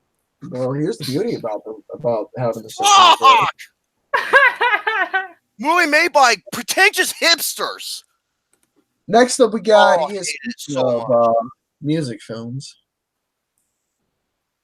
The Pick of Destiny. One of my personal favorites. Next up, we got here. Quiet. You all like Top Gun? Was it to the danger zone. Oh, hello there. All right, next up we got here is the wrestling album. Oh, is that what's his name? Look at this shit. You got fucking Jesse Ventura. You got Howard Finkel. You got Captain Lou Albano. You got Junkyard Dog. Ricky Steamboat. What's the guy's name who composed most of the music? Kim Johnson. Why is he not in the Hall of Fame? I don't know. And last soundtrack I got is West Side Story. Great. That's probably the only Shakespeare movie I love. Mhm. Cheap Trick was awesome in Top Gun. Yeah, they're fucking awesome in general as a band. Okay, Gary, go I'm ahead. gonna be a fucking ass when it comes to that shit because I don't go by. You are an asshole. I know. What are you And doing? I'm going to continue What are you being doing? an ass. What are you? Don't you? If you fall, you son of a bitch! I swear. At least he was wearing some nice pants. Oh, nice pants. Gary. Careful. Oh, I swear, this is gonna be live. He's gonna fall, and then it's gonna get like a million hits. thank you very much. If Happy Madison Fucktards made a Sundance film, it'd be Swiss Army. All right. Thank you. All right, everybody, ladies and gentlemen, before we bother, this might take up a good portion of time, but I'm going to try my best to not take up a lot of time. I want you to go over this. This is going to be the funniest thing ever. I don't want to. You better go over, or else I will. You people kept asking me to go over this content. Yeah, What do you you mean, people. You heard me, but you heard me. All right, you folks asked me to go over this shit. I'm going over it. I'm glad you guys were being patient. Let me finish my topics first. What I need to do. And look, we're gonna get in return. Oh, Get a nice. people are waiting. They can't wait. They can't wait. All right. I So can't wait. if I can find this shit, Do I have to find it for you, Gary? No. Gary. I can find it on my own. I'm a big Hey. boy. Hey. No. Hey. Hey. Fuck up. God, you're slower than a damn snail. Hurry up. I'm looking at this shit on my phone, dude. Oh my God. Here, I'll find a son of a bitch. Got it right here. Oh, Okay, now you get when I'm gonna look it up, fucker. Courtesy of courtesy of BZW, Mr. Benji, as I like to call him. He sent the link for the 2019 Kids Choice Awards results. And you get a big orange butt plug for your troubles. Oh my God. That goddamn blimp. Okay, brought to you by. I don't give a shit about the ads. Come on, quickly. Quicker. Check out all your faves. Okay. I'm just going to go over the results by the order it's in. All right. For the winner of favorite funny TV show, it goes to Fuller House. Whoop you fucking do. Okay. Favorite TV drama, Riverdale. Good to know. I don't know. Watch television. I have no idea. America's Got Talent. It is a good program, no lie. Howard Stern was the judge on that. Help Animals. That's cute. All right. Favorite TV show host, Ellen DeGeneres. I don't give a fuck about her. Favorite TV judges. I'll say one thing about Ellen DeGeneres. You shut your mouth about Ellen. Dude, here's the thing about Ellen DeGeneres. I need to know where she goes to pick up these women. Have you seen the women she goes out with? Like Anne Hesh and a couple others? Dude, they're fucking hot. She's married to Portia de Rossi, just so you know. Wait, anyway. She looks like. Okay. Favorite male TV star. Look at this. Look at this motherfucker. Goddamn. What kind of fucking drugs is this asshole on? He looks like a Ken doll. Fucking hipster. Look at this asshole. Zanata, favorite I don't give a fuck about these TVs. Favorite video game? You choose fucking Just Dance over games like God of War. Wait! I'm surprised that Fortnite wasn't on there, you know. Wait, who were the nominees? Who were the nominees? Fuck who the nominees were. You choose fucking Just Dance for favorite video game over Red Dead Redemption. What was the nominated over? Red Dead Redemption. Bullshit. Look at this shit. You're choosing fucking games where you have to take your goddamn joystick like this, for example, and you gotta do dance moves like shit like that. It's a lot more complicated than that. Someone make a GIF out of that, please. Thank you very much. We're making Austin, shut the fuck up, you stupid bimbo. All right, next up we got here. Okay, Just Dance wins over Spider-Man, Red Dead, and God of War. There's what, 28 different things on here? Hold on, Mr. Let me look up this chick All here. right, let's get the movie, shall we? Hey man, she's good looking, dude. Ellen, where do you find these smoking ass hot babes? Let's start off with favorite film. The winner for favorite movie that Kids' Choice Awards had was Avengers: Infinity War. I like that pick. Oh my God, they got something right for once. What is that time? Okay, favorite movie actor, Noah Centineo. Who the fuck is this asshole? What are you playing? What movie? I don't know what movie. I can't. It doesn't say. No, it doesn't. It's just showing you results. What? They don't give out what movies they're from or the nominations. Which link are you looking at, Gary? Hold on. The one that Ben Woomer sent, dude. Go to Wikipedia, man. Wait, what's his name? Noah what? Noah Centineo, whatever his name is. Gary. Centineo? Yeah, whatever the He fuck was in... What? So they choose this fucker who's in that movie to all the boys I've loved. Okay, I see how it is. You biased motherfucker! Gary, here. You choose this goddamn hipster who gets the... Gary, go to this link instead. What? Go to the. I just sent it to you. Go to it right now. Because the link you go to is garbage. Favorite movie? Okay. No, Gary. Yeah, don't yell at me. All right, 2019 Kids' Choice Awards. Here we go. There, see, it's everything. Hold on, I want to see. Okay, favorite. Hold on, where's the video game one? Hold on, I gotta see this. Okay, folks, ladies and gentlemen, Just Dance beat out Marvel Spider-Man. All right, let me go over the movies real quick. Spider-Man. Let me start this over again. For favorite movie, Avengers: Infinity War won over Aquaman, Black Panther, Kissing Booth, and all that other bullshit. Joey King. They choose this fucking bimbo for the kissing booth. They choose Joey King for the kissing booth. Terrible fucking movie over people like Scarlett Johansson, Emily Blunt, and Lupita Nyong'o. Lupita Nyong'o. At least it wasn't Joey King from Slender Man. Fucking Dude, Lauren, everyone who spoke to me about this movie saying it was one of the worst movies. Favorite ass kicker. It goes to fucking Chris Pratt for Jurassic World Fallen. That movie was fucking terrible. It was movie. It's over. And Danai Gurria and Michael B. Jordan. Bias. Holy shit, bias up the ass. Favorite male from an animated film. They choose Adam Sandler for my God. Okay, now I'm gonna rant. Summer Vacation over fucking Shamik Moore for Spider-Man Into Spider-Verse. Wow, wonderful. All right, next up, I already said, boys, I love Whoopi. Next up, superhero. Okay, I'll accept that. Well, I would have chosen Chris Hemsworth for Thor for Avengers: Infinity War. I'll take that. Favorite animated movie. At least they didn't go with fucking How is Peter Rabbit an animated movie? That's a live action movie. Incredibles 2. Okay. I would have chosen Spider-Man Into the Spider-Verse hands down.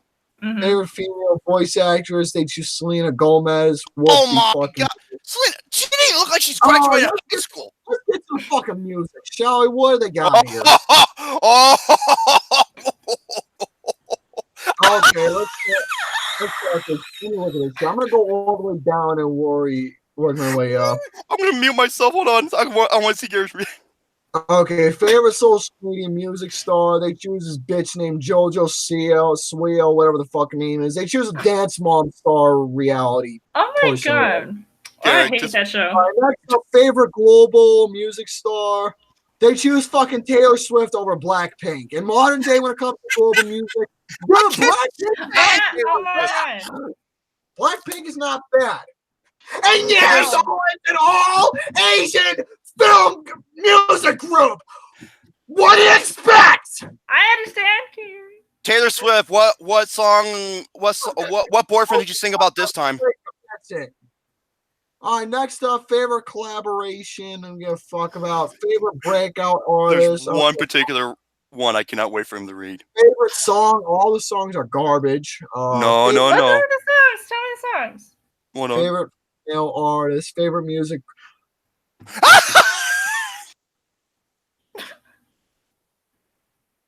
Read it.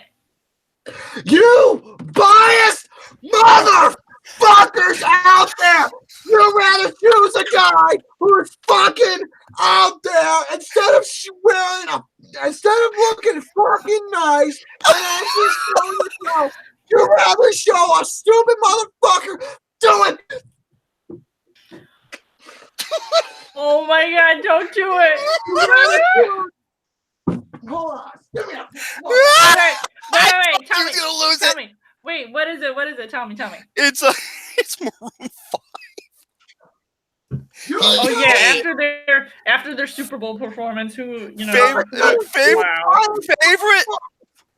music group goes to Maroon 5. Hey, but I will admit that new song of theirs that has Gal Gadot in their video, I was like, I love that song. A cocksucker who's got fucking balls that haven't even dropped yet. You want to be fucking showing off his abs doing. Get you!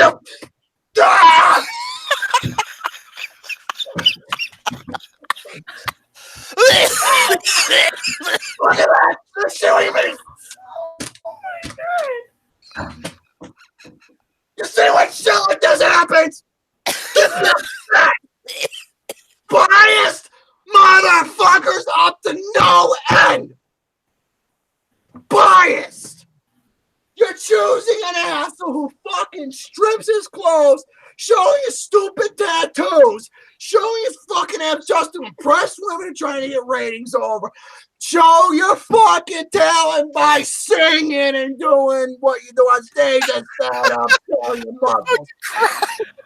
All your body tissue can get you anywhere.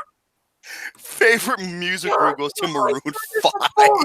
Oh my God, I need somebody to go back and screenshot my reaction. That was hilarious.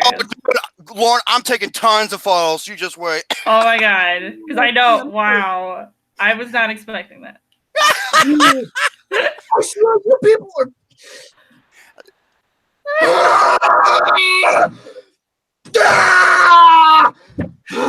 Careful, he's gonna. Please. Careful, he's gonna turn green. Don't worry, Lauren. He's got 825 white shirts in his closet. Why the fuck are you? You're telling.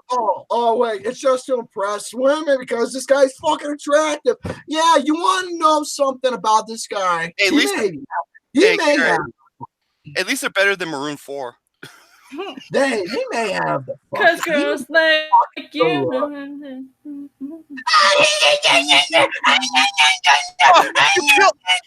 Kill me, Rock again. His angel's playing. That's what it sounds like.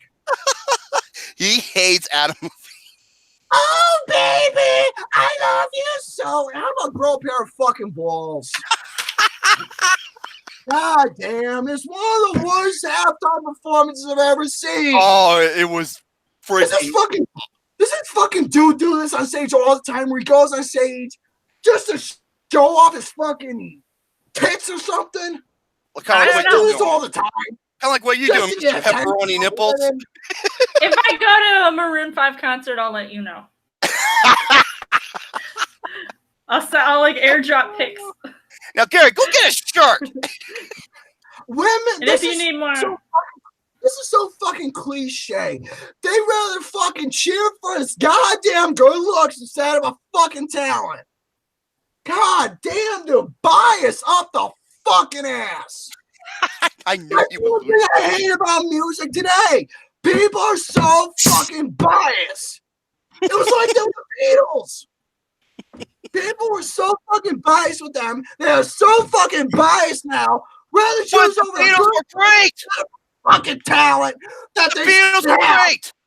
Oh wait, excuse me. There is no talent these days. It's all about fucking.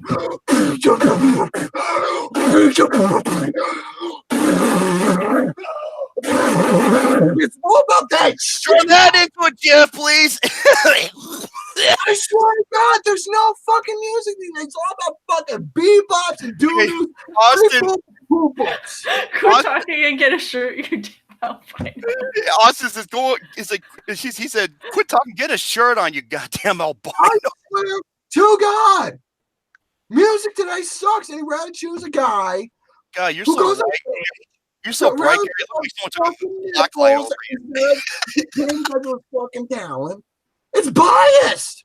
Hey, Garrett, I got 3 words. I Get don't it. know. Man. No, I can say something that I can actually say something that is way fucking worse than an asshole showing off his tits. You're giving Mick Rock. You gave Mick Rock 2 heart Go attacks. through the fucking quote unquote rave or whatever you call it. Garrett, get a shirt on, you nasty. In a huge ass stadium just to see some fucking asshole play his goddamn computer again with those big bloops, doo-doos, poop-poops, and all that other bullshit. Gary, get a goddamn shirt on, you nasty white plate of pasta. Dude, that's what people do. You just gotta I shit you not. This is how fucking people are. This is how people are. They're like this. Drop the bass. Boom, boom, boom, boom, boom, boom, boom, boom, boom, boom, boom, boom, boom, boom, boom, boom, boom, boom, boom. I try to get quiet so I'll focus on him. Oh, dude, I'm taking tons of photos. I'm gonna put all the GIFs in the table of contents. Do is go to this fucking stupid raves, bang their goddamn heads against each other. Austin says, go put a, more like fucking shit step. hey, Gary, Austin says, go put a shirt on you. Gary, Austin says, go put a shirt on. You look like 200 pounds of bird shit. Fucking electronic music, buy a goddamn synthesizer. Buy an instrument that'll play the bleep poops and not a fucking computer. That's lazy. That is lazy. I'm laughing at. I'm also laughing at Lauren Lawrence. This is like looking at her phone. It's like, oh, here we go with Gary again. Using your fucking computer. Using a fucking machine that'll make the music and using a synthesizer that'll actually produce it. God, that's hard fucking determination. Not fucking goddamn cocksucking piece of shit. Where's my Chef Boyer do that? Hey, oh my gosh. You're Put on a shirt. stressing Laura now. You're gonna make her hair fall out, and she's gonna look like us. Right here. What do you got? You dig up the frog. What? There's more fucking music than many other music today. Well, at least that thing has a shirt on.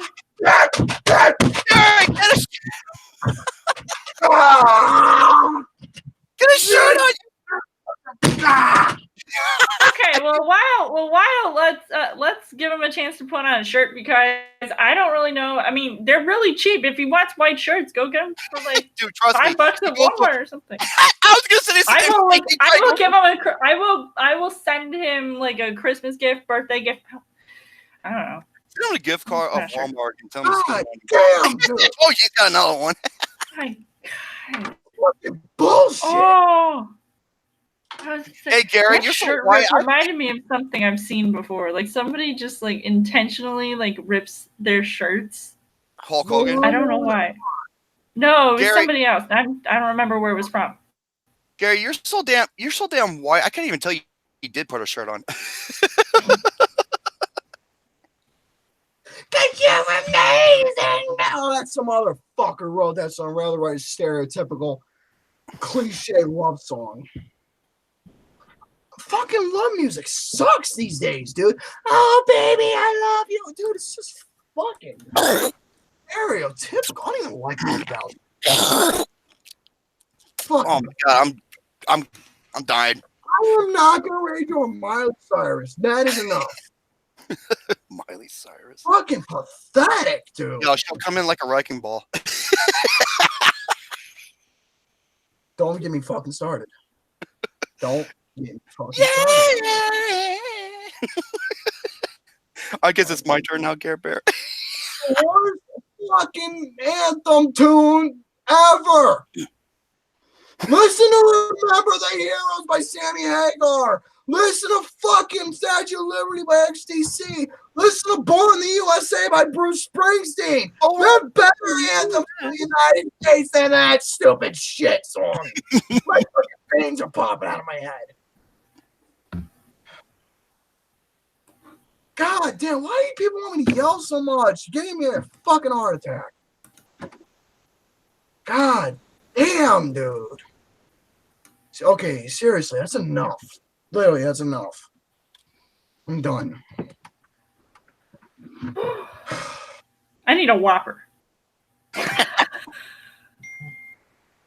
A Whopper. Oh, and BC's. I'm gonna replay. I'm gonna destroy the replay button.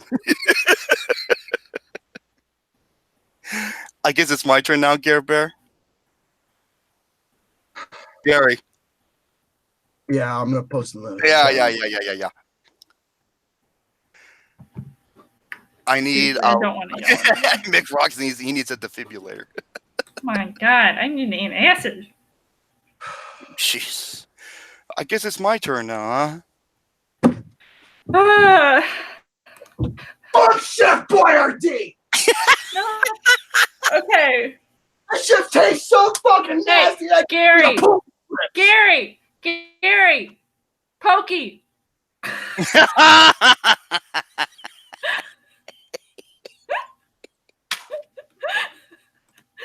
Evan, stop saying forky. Say pokey. Pokey. Oh, if you don't know about that, that's a long story, but okay. Oh my God. The warrior. Oh. Hold on. I need to hold on. Wait. I this is why I I can't breathe. I swear to God, dude. Let me tell you all right now. If I actually end up having an Asian girl in my life that I'm trying to get connected with, and I'm being a fucking gentleman like I am off this camera, and if she sees me acting the way I am right now, she'll probably not want to speak to me anymore. She'll probably want to check me into a mental hospital. You need to calm yourself, Gary. You need to, you need to be in your place of Zen. You need to, if you have some, you can light some incense. You can get some of those essential oils, and I can get you. Oh wait, I can show you. Get an ultrasonic aroma diffuser. It turns different colors. You could change the settings. You can have one of 3 different essential oils, like lemon flavor, lime flavor. I don't know what the other one is, but it smells really good. Damn, Warren, you're like the female Billy Mays. I have the box right here. This is the box. I don't have the thing in there, but this is the box that it came in. I have one of those. Well, maybe you should use it tonight. I don't want it. Why he's taking a bubble bath? What the hell is essential oils gonna do besides make me fucking sneeze? Essential oils. You just need to breathe and relax. Hey, like Jerome said, just take a bath. Maybe listen just, to ASMR. Dim the lights, and light a candle if you're able. Just be in your place of Zen. You need to relax. Place of Zen. I'm never fucking calm. You see this? I'm always fucking stressed out. I'll help you to not stress out. Not in that way. Don't get any ideas. I'm just telling you. Mick Rock. Oh, God. Jesus Christ. Don't worry, I got back up. Gary, take a bubble bath after the show and you'll feel much better. Yeah, otherwise you'll end up looking like Jerome. I already am. No hair. Yeah. Sorry that the DNA is not good in my genes and it wasn't Gary's. The spliced DNA didn't turn out well for me. God, shit. Oh my God, I want to splice DNA with Gal Gadot. That'd be really nice. Yeah, just don't tell Luke Nukem. Okay. Shit. That's an inside joke. But okay, folks. I guess it's my turn now. Yes, please. Let's move on. Okay. Ladies and gentlemen, I made a post, and I'm surprised it got this many responses. Thank you. That's right, Mick Rock. I cannot believe this is an actual title for a movie. When I was studying for Writing Fresh, studying on the new releases, the title of this movie is called, and I kid you not, Slut in a Good Way. Are you sure it wasn't a porno? No. This is an actual real title. I made a post on this, and I showed the screenshot of the Rotten Tomato score, which is at 100. Wow. Are you sure it wasn't shown at the one of those film festivals?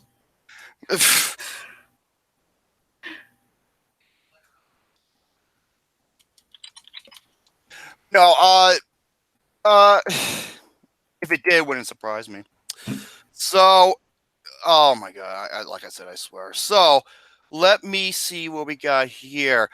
The best badass female characters. Now, I did some research. I did some research and went through a huge plethora of films and see which does have some awesome badass femme fatales.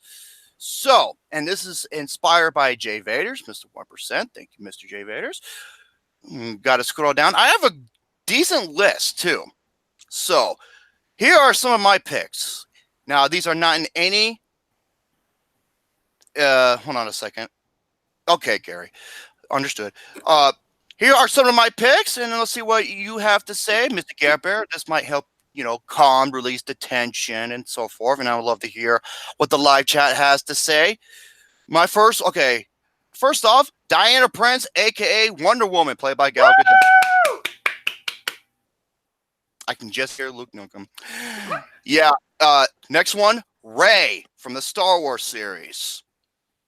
Okay. Next one, Black Widow from the MCU series. Next one.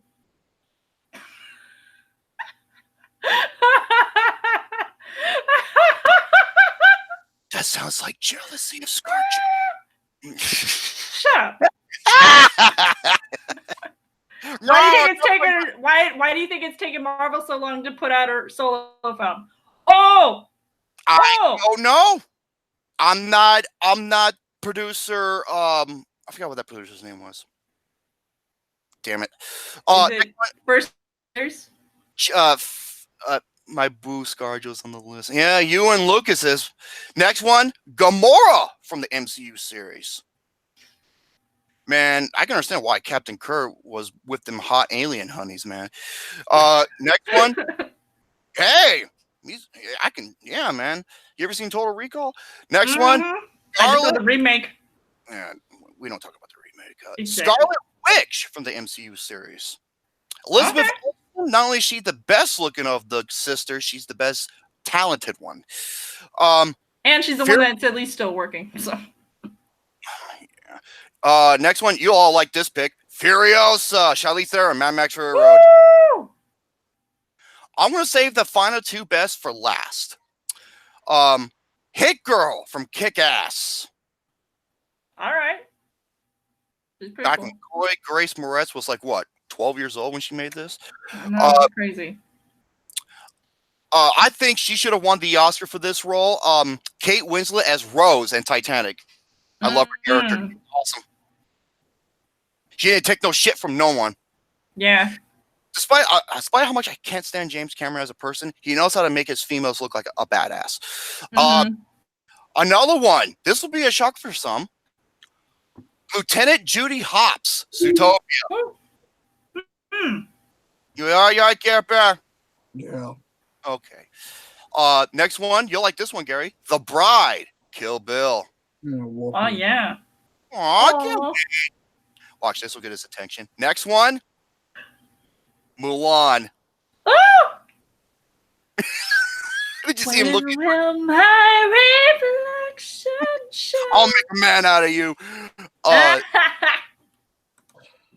Next one, Moana. Oh my God, Jose, you just mentioned that. What a coincidence. Next one, Sergeant Rita Vertasky, Edge of Tomorrow, played by Emily Blunt. Oh yeah, great movie. Next one of the best Bond girls ever, Zenina Onatop for GoldenEye. She was played by Famke Jenkins. I think that's how you pronounce her name. Oh my God, Hunt, man, you people are reading my mind because that was my next one. Trinity from The Matrix. Yeah. Trinity played by Carrie-Anne Moss, not Sandra Bullock. Well, we'll talk about who would have been Neo, but we don't want to talk about that either. Guess who else was going to play him? Will Smith. But guess what? He turned it down to be in Wild Wild West. I shit you not. Next one, Selena Kyle, Catwoman in the Batman series. Next one, Spider-Gwen, Spider-Man Into the Spider-Verse. Next one, Arwen from the Lord of the Rings series. Arwen. Oh, shit. I got to correct you. I'm a Lord of the Rings I'm glad fan. you did. I'm glad you did. Wait. Famke Johnson. Okay, see, I it's hard to pronounce her name. It's Famke. Yeah, she's like that gorgeous, sexy MILF. Okay. Oh, Next one. Hey, hey man, if I was an older woman and some, like kid in his 20s to 30s, guy in his 20s, 30s said I was, I'll be like, thank you, hon. That's a compliment. That's just saying you're a good looking cougar. Wild Style from the Lego movie. That's actually a good one. Elastigirl, that's another good one. Oh, Anne Hathaway, my God. Storm from the X-Men series. Even though she has like a stupid line in the first one. X-23 for Logan. Yep. Letty Ortiz in the Fast and Furious series. Oh my God, I just saw the Fast. Wait, is it Furious 7? And I started crying. Oh, you cried at the end? They should have ended it after the 7th movie, to be honest with you. So those are the ones that I thought of. Now, these two are the pinnacle. They are the top of the food chain. No one will ever top them. Who is it? They're both by James Cameron. Ooh, I think I know this. Is one of them Ripley? Ellen Ripley from Aliens. One of the greatest fucking movies ever. Oh Way better than the first movie, goddammit. I just saw this really cool thing on Facebook. You know how some school did a play for Alien? Or for Aliens? And Sigourney Weaver actually responded to it in like the most like badass way ever. Oh my God, that was so awesome. And she's going to be 70. Can you believe that? She's so beautiful. Wow. I don't know what Fountain of Youth they wait, no, the first movie is better. Shit.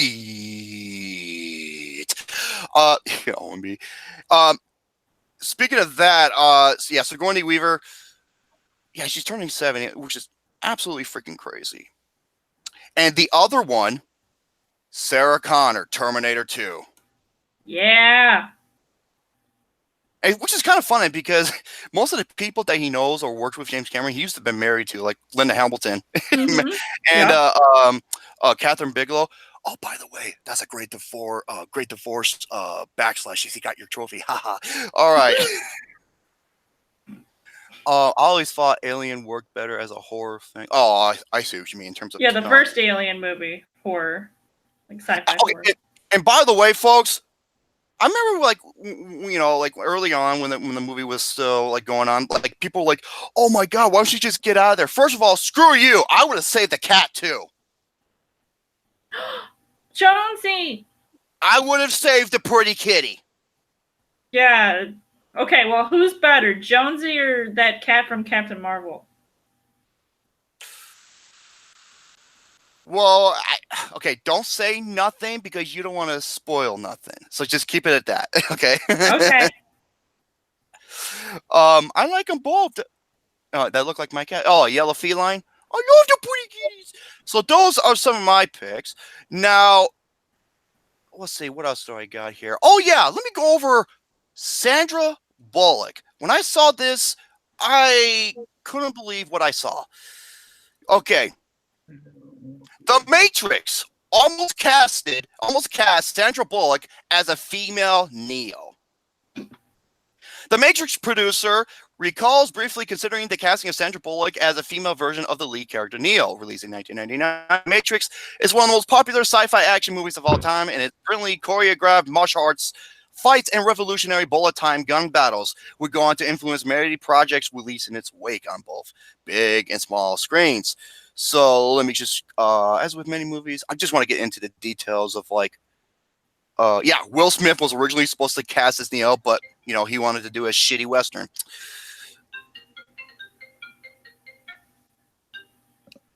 Oh, okay. So during a recent chat with The Wrap, Matrix producer revealed that Sandra Bullock was also considered for the lead role, a bit briefly, due to the fact that the Wachowskis, you got to call them Wachowskis now, weren't yet proven commodities in the industry. Yeah, they weren't really well known until they did this movie. The producer was under pressure to cast a big name in the lead, to the point where they were willing to rewrite the Neo role as a woman to accommodate her potential casting. It's unclear if the character would have kept the Neo name in that scenario. Huh. Interesting, Sandra Bullock herself said in an interview years ago that she was up for the character of Trinity and regretted not taking the role in hindsight. Sandra Bullock's reps told The Wrap that she didn't specifically recall of the producer's pitch to her regarding playing Neo, but said that she feels the right person was ultimately cast. I think she also previously said about Trinity, one wonders when it will come out that she was almost cast as Morpheus. Haha, it's a joke. See, Sandra Bullock, she's a awesome gal next door. She's like, you want to watch America's Sweetheart? Because she is. And Jesse James, the motorcycle enthusiast, fuck you for treating her like shit and cheating on her. You pathetic sack of shit. Yeah, especially when Sandra Bullock won her Oscar and, she thanked Jesse James, and everything. And, what happens? Oh, yeah, Jesse James goes out with a fucking just bimbo tattooed woman. Give me a break. All kidding aside, rumors seem to appear a few years about a possible Matrix remake or a sequel. There doesn't need to be one. No. Oh, my God. So, yeah, pretty crazy story, hey? And it's actually kind of funny that she was even considered because she and Keanu Reeves were in this little movie called Speed. One of the greatest action movies of all time. Mm-hmm. God, like Sandra Bullock, she doesn't look like she ages. She's like Dick Clark. No. Did you see Bird Box? Have you seen Bird Box? I don't cover Netflix. I hardly ever cover Netflix films. Oh my God, that movie was so trippy, and apparently it might get a sequel, which I think is here's the thing with that. Kind of dumb. Sandra Bullock said it herself. She will not do sequels, and there's a reason why for that.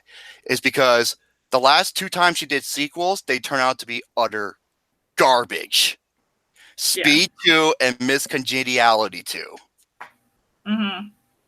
And that's why she ain't doing a sequel to The Heat, because she even said it. It's just like, I can't do sequels. They just don't work for me. Right. Oh my God. So there you have with Sandra Bullock. Now, my 128 tournament. The list is completed. I was thinking over, I was like, I haven't done one in a while. I have done 5 128 tournaments, and this is going to be the 128 animated movie. Gary, what are you looking at? Here, I'll send it to you. Oh, fuck. Get off your phone, Gary! Just kidding. He's I was on my phone. I have to look up stuff too occasionally. So 120 Care Bear, 128 animated movie. Okay, what is he? That's actually really creative. Okay, that was really funny.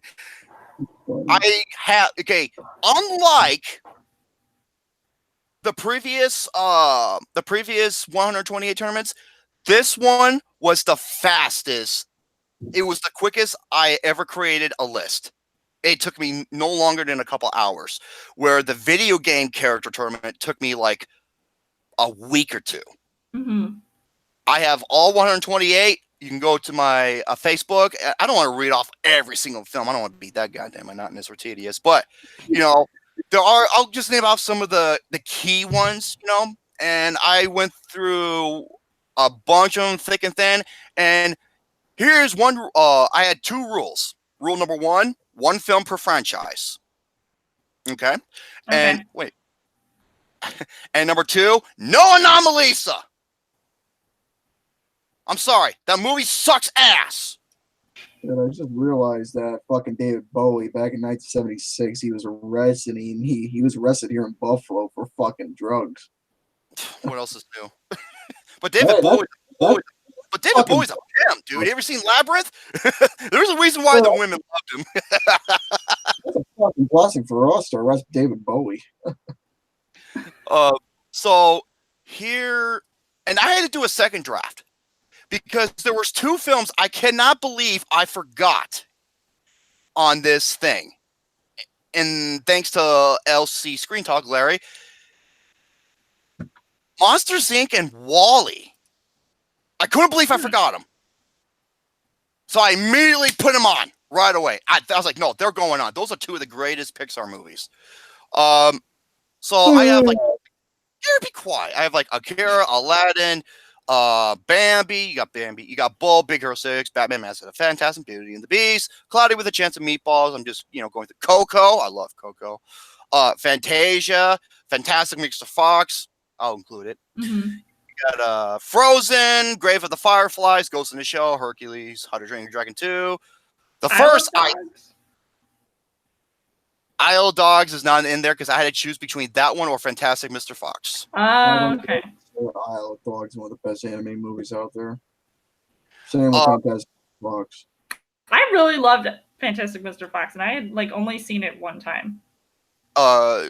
Persepolis. That's based off a graphic novel. I was like, what? Very quiet. A lot of Hayao Miyazaki films. Pretty much like his majority of them because he's a genius. The Book of Life, Emperor's New Groove. Whoever keeps destroying this. Oh my god. The Lion King. That's probably one of the biggest contenders. Mm-hmm. The Lion King. Another one, Inside Out. That's another big one. Toy Story. That's another big one. The Secret of Nim. 3 or 4 Don Bluth's films. Up, greatest anime film of all time. Tokyo Godfathers, Wallace and Gromit, Shaun the Sheep. A lot of Aardman films. Zootopia, Your Name, Wreck-It Ralph, and so on. Those are just some of 128 that I have. Yes, Tarzan, the 1999 film, is on there. So you're going to ask me, when will you see this? Here's the thing.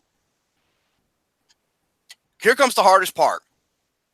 I have to manually separate all 128 movies into 8 groups of 16 and make it balanced. Shit. So, yeah, it's a pain in the ass. It's time consuming. So there you have the 1/28. Let me see what else I got here. Oh, God. I didn't want to do that. Scroll up, scroll up, scroll up, scroll up, scroll up. Okay, Avengers Endgame. The official length of the movie is 3 hours and 2 minutes long, I believe, or 3 hours and 3 minutes long. And tickets go on sale April 2nd. Oh my god. 3 hours. Oh, why couldn't it just be 6? Just kidding. Take the 10 Commandments. My most anticipated film for the rest of the year. Cannot wait to see it. You bet your ass I will be in the theaters. So, what else do I got here? Moving on. The best films in the 1960s. I did not do a top 10 list because I don't know what order to put these in. So, I'm just going to read off one by one what I have on my best of the 1960s and just continue from there and hear your reaction. Here we go. Hey, Aaliyah. I was wondering what you showed up. Okay, first one. These are not in particular order. West Side Story. Woo. Very good movie. I love it. One of the best westerns. The Good, the Bad, and the Ugly. Lauren's the good, not the bad. Gary's the, well, you know the rest. Next one, we have. Next one, I love it. He's just ignoring me. Next one, Lawrence of Arabia. Peter O'Toole. Yeah. Classic. Next one, To Kill. I think it comes out in the same year as Lawrence of Arabia. To Kill a Mockingbird. Nice. To me, the greatest performance of all time. Mhm. Next one, Psycho. You'll never look at a shower the same. I don't know who it is. I'm not even going to mess with it. Next one, hey, Gary, Spartacus. No, Spartacus. I don't want to. Gary, Spartacus. Want to? Spartacus. I'm No. Spartacus. I don't I am want to. Spartacus. I am Spartacus. You're dragging more ass than a dog with worms. Okay, Gary. next. Gary. I am No. Spartacus. No. Fine. Oh, yeah, bear. Okay, next one, Bonnie and Clyde. Classic. Next one of the greatest James Bond movies ever made, Goldfinger. Next one, Planet of the Apes, the original. Woo! Classic. Woo! Next one, I think it's the only X-rated movie to win Best Picture, Midnight Cowboy. I've never heard of that. That's with Dustin Hoffman. Hey, I'm walking here. The Hustler, the classic pool movie. Next one, to me, this is the best Western of all time. Once Upon a Time in the West. And if anybody can prove me wrong in this, I'll be more than happy to oblige. Once Upon a Time in the West has the most beautiful actress I've ever seen in a Western. Like, if you've never seen it, oh, hold on, what was the chick's name? I have not seen this movie. Oh my God, Charlton Heston. Oh my God, I'm not a huge fan of Westerns, to be honest. Dude, Henry Fonda is the villain. And he's one of the greatest villains of all time. Mm-hmm. You should make a list about that, like greatest movie villains of all time. I did that a while ago. I should do it again. Update it. Claudia Cardinale. That was her name. If anybody can find a photo of a woman, an actress in a Western that's better looking than Claudia Cardinale from Once Upon a Time in the West, I will give you credit where credit's due. If not, I rest my case because I've never seen a woman that beautiful in a movie, in a Western. Next one, The Magnificent Seven, the classic. Yeah, the original. The original. I like the remake. I thought the remake was badass. Next one. Another classic, an evolution. Night of the Living Dead. This is where George A. Romero was like, you know what? I'm not going to change my rating. Screw you. I'm going to keep it the movie as it is because of the controversial ending, which was genius, by the way. Next one, Butch Cassidy and the Sundance Kid. Yep. Next one, this is a movie you have to see to believe because it is crazy in a good way. It's a mad, mad, mad, mad world. I don't know if you've ever seen this. This movie is insane, but it's I feel awesome. like I've heard of it. I've never seen it, though. It's got a killer cast, and the movie is just crazy, but it works. Next one, not the awful remake, the original. Guess Who's Coming to Dinner? Some asshole.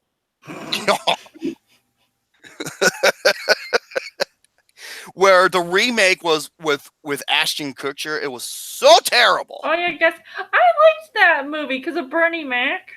No, it's because it took something what the original stood for and just turned it into an over-the-top comedy. Oh. Because this was because this took place in the 60s, and she was gonna bring her boyfriend over to dinner who was black. And this was during a time where racial terms were really heated. And it dwells into that in a more serious note. Wow. So is it kind of like if you looked at that movie and then compared it to like something like it's kind of a stretch, Get Out? No, Get Out was done in a more horror comedy satire. This was taking a very serious approach. Yeah. Next one, the next two are classic Clint Eastwood westerns. A Fistful of Dollars and For a Few Dollars More. Wait, what was the remake? Guess Who with Ashton Kutcher and Bernie Mac. Next one, okay. American Pie may have showcased the term MILF, but it was this movie that it was an evolution of it. The Graduate. Are you trying to Me, Mrs. Robertson. With Dustin Hoffman. You never seen The Graduate? No. I've seen The Graduate. Classic movie. Of course you've seen The Graduate, Gary. Yep. Care Bear, what's wrong? What? What's wrong, Care Bear? What, dude? Just fucking chilling. Next one. Two Paul Newman films, The Great Escape and Cool Hand Luke. Yeah, the Great Escape I've seen.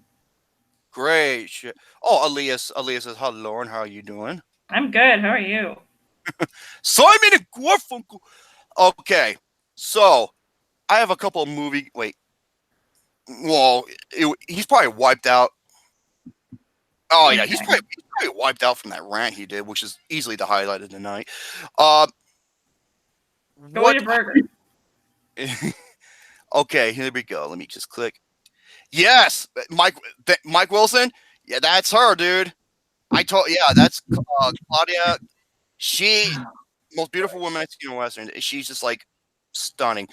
Okay, movie. I got 3 movie games. I got Name That Film. I got Legit or Bullshit, or I got Certified Fresh in 60 Seconds. I'm kind of curious at how well Lauren would do in that. Which one? The Certified Fresh in 60 Seconds. Wait, how do you play that one again? This is how it works. Your burger? This is how. I told you not to touch my burger. Now, according. Okay. Yeah, go ahead. I can hear you. Okay. You have 60 seconds to name off as many correct answers of the Rotten Tomato scores for each film, and I have a plethora. Where is it? Right first? There we go. I have a plethora of categories you can go over. I have action adventure. I have horror. I have animation. I have comic book graphic novel. I have romantic comedies. I have westerns. I have sports. I have science fiction. I have fantasy, new releases, war, and crime. And I have a timer right here. And after I read the first movie, you have 60 seconds to name off as many correct scores as you can. If you go over the Rotten Tomato score, you don't get nothing for it. If you come in within 10% under, you get a point. If you get the correct answer, it's 2 points. Sounds simple? Yeah, I'm so nervous about it. Right? I don't know which category I should pick. I don't know which one. Horror could go all over the place depending on the movie. Like I said, we have the crime, we have the war. I don't know if I would know those. New releases. This is pretty much all the new releases from this year. I don't know if I've not kept up on what the current Rotten Tomato score for new releases are. Let's see. I got fantasy. I have science fiction. I have sports, western, comic graphic novel. Graphic novel. It could be based, a film based off a graphic novel or manga. Yeah, no, I would not. Let's do horror. I do a horror. Very good. Okay. After I read the first film, you try to guess the Rotten Tomato score, and I will let you know when the timer goes 0. Okay? Here we go. 3, 2, 1, go. Leprechaun. 50%. Let me in. Which one? Wait. Crap. I don't know. 70. Lights Out. 65. Night of the Living Dead. 90. Piranha 3D. 25. Prom Night, the remake. 45. Pumpkinhead. 60.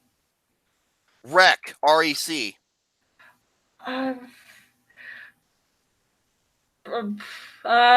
40. Nightmare on Elm Street 3, Dream Warriors. 55. I'll count it. Time's up.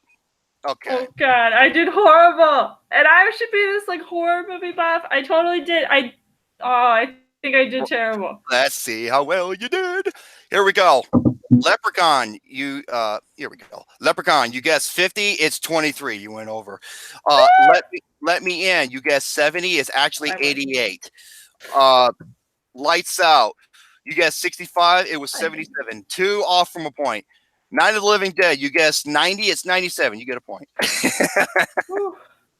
Piranha 3D, you guessed 25, it's actually 73, believe it or not. Wow. Prom Night, you guessed 45, the remake, the answer 8. The remake of Prom Night is awful. Pumpkinhead, you guess, by the way, it was created by Stan Winston. He's a genius. 60, it's actually 67. You get a point. Very good. Oh, nice. Wreck, it's the film that Quarantine is based off of, which is Wreck is one of the scariest films I've ever seen. 40, it's actually 88. Nightmare on Elm Street 3, to me, the true sequel and the second best of the whole trilogy, of the whole series.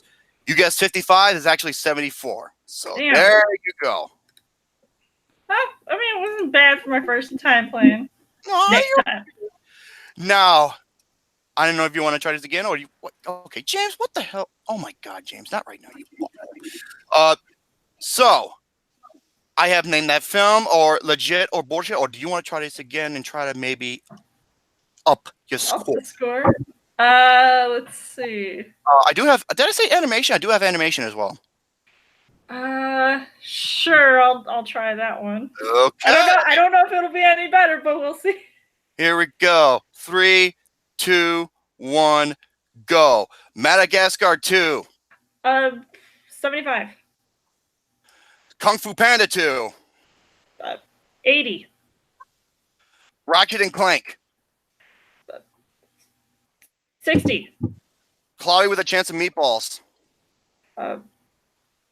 75. Wall-E. 85.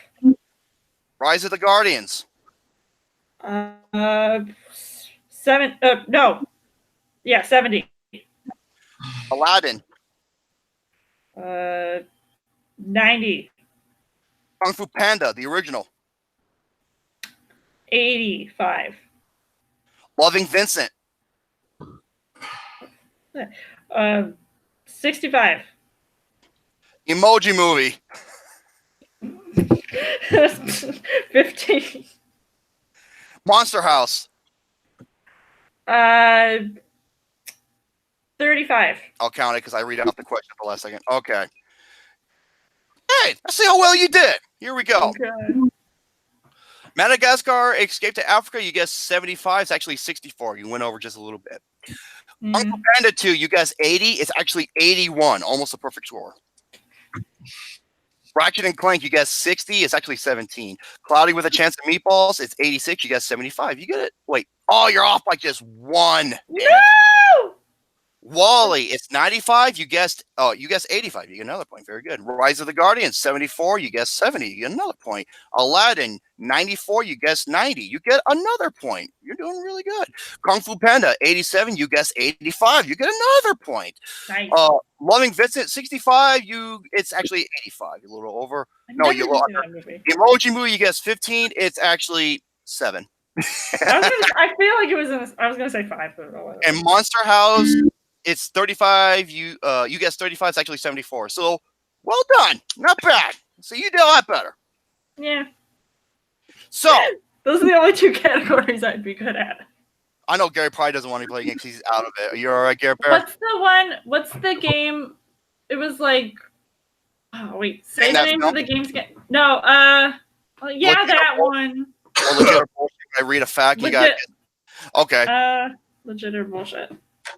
Okay, here we go. I'm gonna read off a fact or a statement, and you gotta see if it's actually true or not. Okay. I just say true or false. Okay. Oh well, yeah. Here we go. And Gap Bear, hang in there, buddy. You all right, buddy? Yeah, I'm living. Okay. Here we go. Milkshake. Oh, where's Brett? Okay, Leah, Brett's schedule got changed, and he'll be gone temporarily since he'll be at work, unfortunately. But this is just temporarily. Okay. Megan Fox said in an interview that she believes in all of these Irish myths, including leprechauns. Legit or bullshit? Knowing her, I feel like it would be legit. Like that she would think that. Geber? Oh, I'm not playing. Why not? All right. So fun. I guess bullshit. It is true. She actually believes this shit. Mm-hmm. That's Oh. 1 point for me and 0 for Gary. Sorry, boo. Okay. Hey. Scarlett Johansson once admitted, I leave the room for someone to take it off for me because I cringe from the sound. It's like nails on a chalkboard for me. I hate cardboard. This is about hire people to remove the cardboard sleeve from their coffee. Legit or bullshit? I'm gonna say fact. I feel like, I don't know. It sounds like I can picture her, like her voice saying that, but I feel like it's bullshit. It is bullshit. It was actually Kim Kardashian. Oh my god. What a That's even shock. worse. There's my sarcasm with Kim Kardashian. That fucking bimbo. Dude, she looks so beautiful, and then when she got those implants or that shit, she does not look right. I swear, dude, her ass is fucking faker than Milli Vanilli. or what's her name? Oh. Oh my. Okay, what's her name? Cardi B. Jesus, Gary. Nicki Minaj. Nicki Minaj. Yeah. Speaking of freaking ass. Oops. You're rotten. It slipped. What do you expect? Oh yeah, it slipped. All right. Then why'd you lift your butt cheeks up? You skitty neon white boob. Okay. It slipped. Okay. Diane Lane posted a video of the surprising way she feeds her son. I feed him like babies. I feed him like mother birds feed their babies. Legit or bullshit? I think it's bullshit because I know another actress that actually did that. It sounds fact to me. It's actually bullshit. It's Olivia Silverstone. Oh, good. So I got another point. Oh, excuse me. I think it was, who was it? Alicia Silverstone? Yep, I just said that. She's the one. Yeah. Hello there. Okay, here we go. Nicolas Cage and Leonardo DiCaprio went into a bidding war over dinosaur skulls, and one of them won for $276,000. Legit or bullshit? I'm saying fact. I kind of think it seems like it would be bullshit, but I think it's fact. It is fact. Very good. And Nicolas Cage won that, by the way. Nice. Mike Tyson once dropped an estimate $2.2 million on a 24-karat gold bathtub for his mansion. Legit or bullshit? Oh. Seems legit. Gary? It'd be funny if it wasn't. I said bullshit. False. It's actually true. He did spend it in his mansion in Ohio. Next one. Goldie Hawn and Kurt Russell, for their anniversary, they bought each other $200,000 tickets to get for outer space for Richard Branson's Virgin Galactic. Legit or bullshit? Fact. No, I don't play Nintendo Switch. I have a PS4. Oh my god, it sounds like it'd be true, but I feel like it's fake. I want to say true. What's it gonna be? True. I'm wrong this time, aren't I? You're wrong because it's not true. It was Russell Brand's 35th birthday. Russell Brand and Katy Perry. No! Oh my god. Jessica Simpson and her hubby bought their children entire rooms of candy. Legit or bullshit? I know the same woman that thought that tuna was the chicken of the sea. Or She buffalo would or probably do that. buffalo wings came from Whatever. I think this is stupid. stupid? Yeah. But is it true or not? Sounds true. It can't be true. Come on. They don't got enough money for that. It's actually false. It was actually Mariah Carey and Nick Oh. Cannon. Yeah, seriously. Oh, Jessica Simpson's not that smart to do that stupid stuff. type. Beyonce is afraid of some ghosts, even to the fact they have ghost detecting machines. Legit or bullshit? I'm not afraid of the fucking paranormal, dude. If it was demonic, then yeah, I'm not. I feel like I've heard that before. Is it legit? It's actually bullshit. It's Lady Gaga. Lady Gaga. All right. Last one. Angelina Jolie and Billy Bob Thornton, back when they were a couple, they wear necklaces filled with each other's blood. Legit or bullshit? Ugh. Legit. I've heard this before. Gabba? What? It's legit. It is legit. This couple were a freaking nature, especially Angelina Jolie, who she is like made out with her brother. not only that, like she's like a nymphomaniac. Like she's like a freaking bed. I'm not joking. This is actually true. Even to the point where she has like knives she likes to use for foreplay. Yeah, that's weird. But not like, like violence, just like, I would say I will make a joke, but I'm not going to. Okay. Now comes my review. Ladies and gentlemen, I saw a movie to where C.A. Cougar saw not too long ago. And it's from Gasper No. And it's a film by A24. Yeah, these motherfuckers. Care Bear. That movie is called Climax.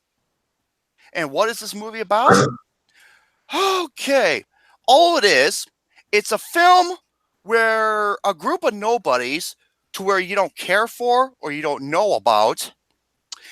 It's where they go to this dance party and then someone slips acid into the drink and then they all trip on acid and act like retarded, psychopathic, mean-spirited assholes.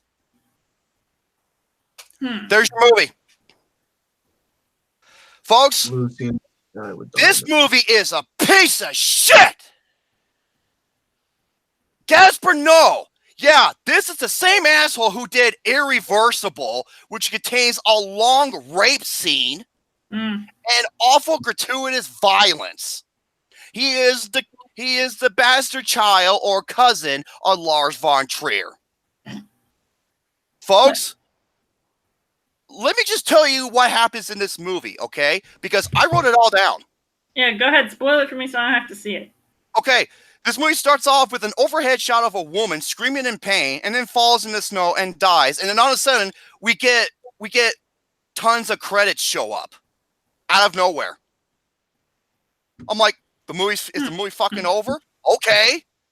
And then it just cuts like a VHS, and then we're staring at a television screen. Well, this goes on for like 5 minutes straight, where we talk about certain individuals, and their acting could be any fucking worse, which is kind of ironic because according to the facts, everybody in this movie are not actors. They're actually dancers, and this is their first time acting. It shows because the acting is so pitiful.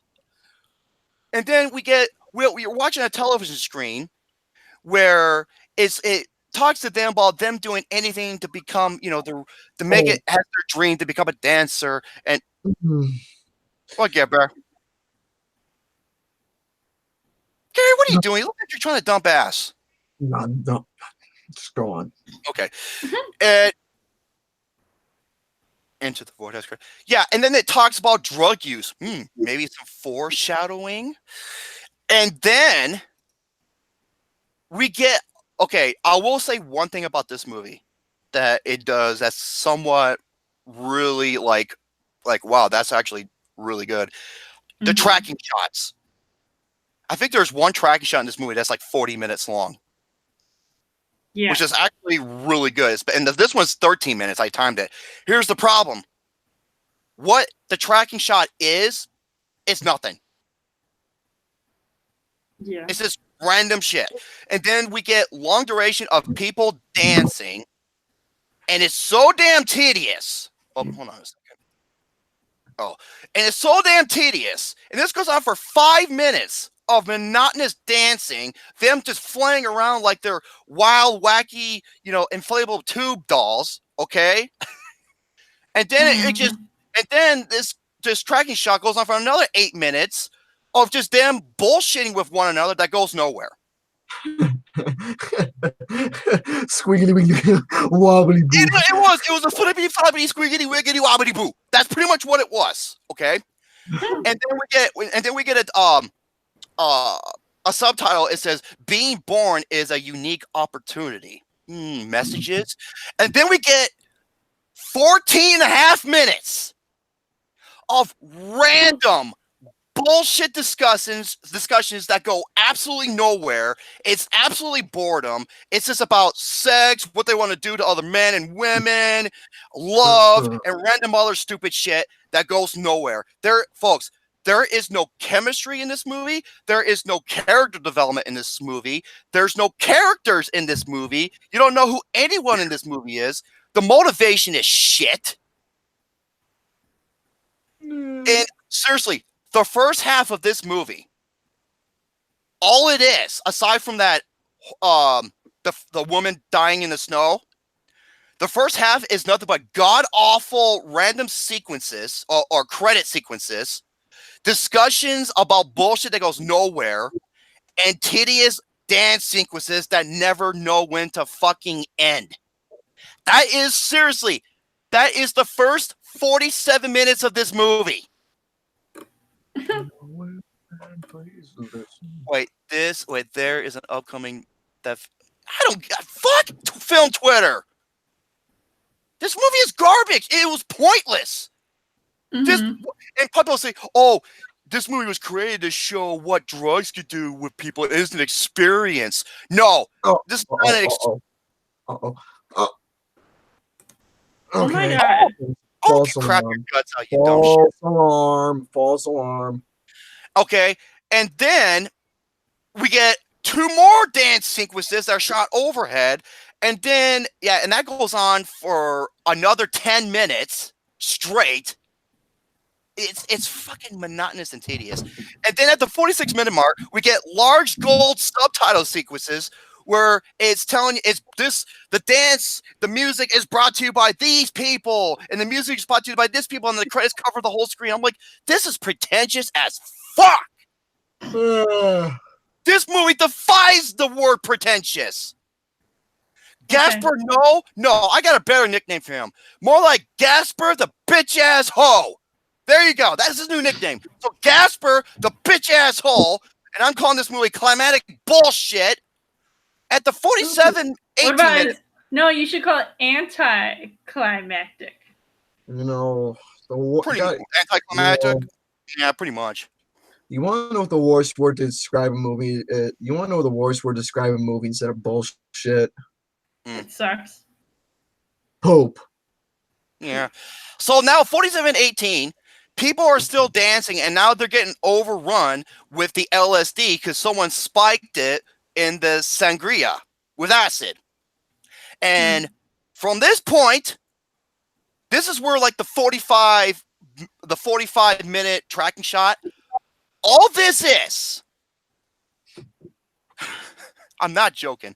All this it comprises of people overdosing on acid since someone drugged it, right? This leads to everyone being extremely loud, obnoxious, pathetic, stupid, mean-spirited, just irritating, and hateful. Loud, extremely, incredibly close. Oh, God. Even to the point of what they do to a woman who was pregnant. Wow. It's fucking pathetic. To where one of them thought she was spiking it, so what did she do? She knees her in the gut, and she probably had a miscarriage with her baby. And then she confronts her, and everyone's like beating up on her, telling her to go kill herself and kill her baby and shit. I'm like, what the fuck am I watching? Is this like the second coming of Mother? No, dude, this is pathetic. The reason why Casper bitch asshole made this movie is because he is just like Lars von Trier. He's just like Darren Aronofsky. He's just like pretentious whining Refn. They make these films to start shit. They're instigating assholes. Like and they want this yes, content. They want to make shit to make things controversial. I despise people who are fucking filmmakers like this. Mm-hmm. You don't deserve to be in Hollywood. Did you see the remake to Suspiria? Yes, I hated that. That was my number 6. Yeah. Oh my god, that was so freaky. I thought the original was freaky, but this one was like too much. Dude, that movie's retarded. It turned into Fist of the North Star at the end. There's a film. And the acting in this movie is so terrible. You know, it just leads to random sex acts, even to the point, okay, where at the 1 hour and 22-minute mark, no, 1:22:55, he turns the camera upside down while there's like strobe red lights because some mother locked her kid in the electrical room so she can save him from everyone who's overdosing on acid, yet she forgot where the key was and he's locked in there for good.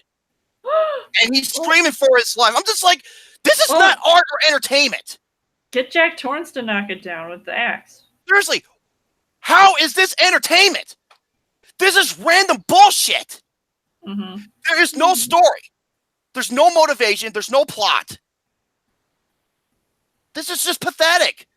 This is just like Irreversible. Yes, but he turns the camera upside down while everyone's around in the dance room, while there's, strobe red lights flashing. It's nauseous to watch. Huh. And this goes on for 7 minutes. Jeez. My God. Thank you for telling me about this movie that I will swiftly avoid. And they even go after people who thought they spiked the drink, and they beat the shit out of them, like damn nearly killing them. I was like, you know what? You want to see a great movie that deals with people who OD on drugs? Requiem for a Dream. Mm.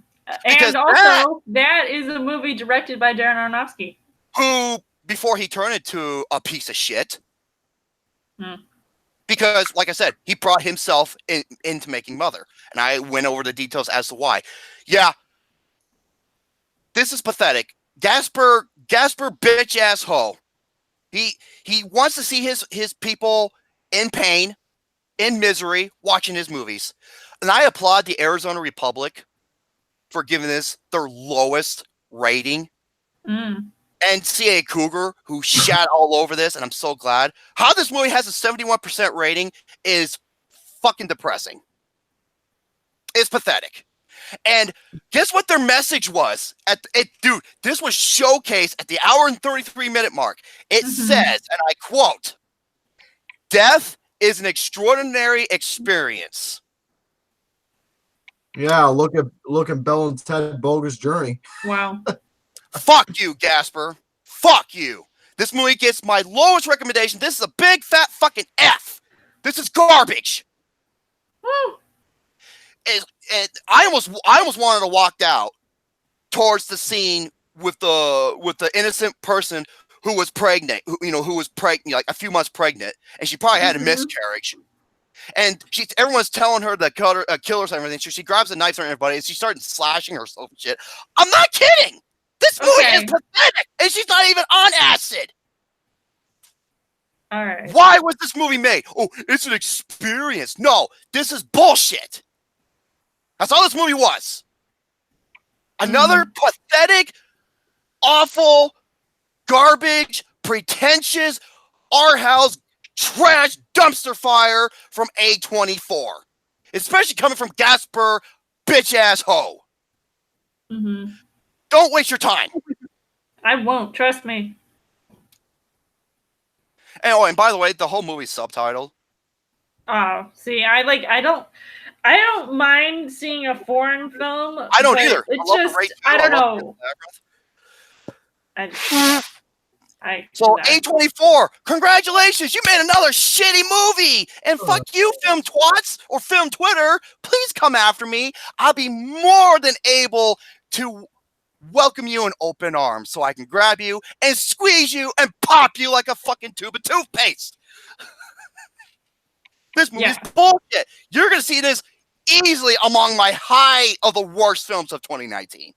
It's interesting that it's that A24 made it or produced it, whatever, distributed it. And normally they come out with some pretty good stuff. A lot of stuff from A24 are like really well done. Like personally my favorites, but you say this one seems like a terrible film. I don't know if I want to see it now.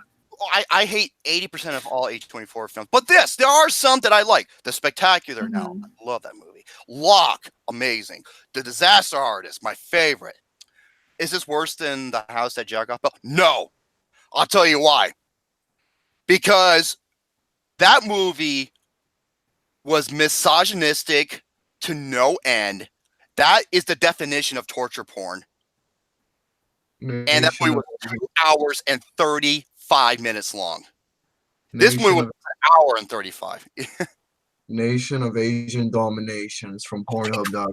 Be quiet, Gary. So yeah, flat up F. Screw this movie. I will never understand how it has a 70% rating or how film twats can praise this movie because this is utter garbage.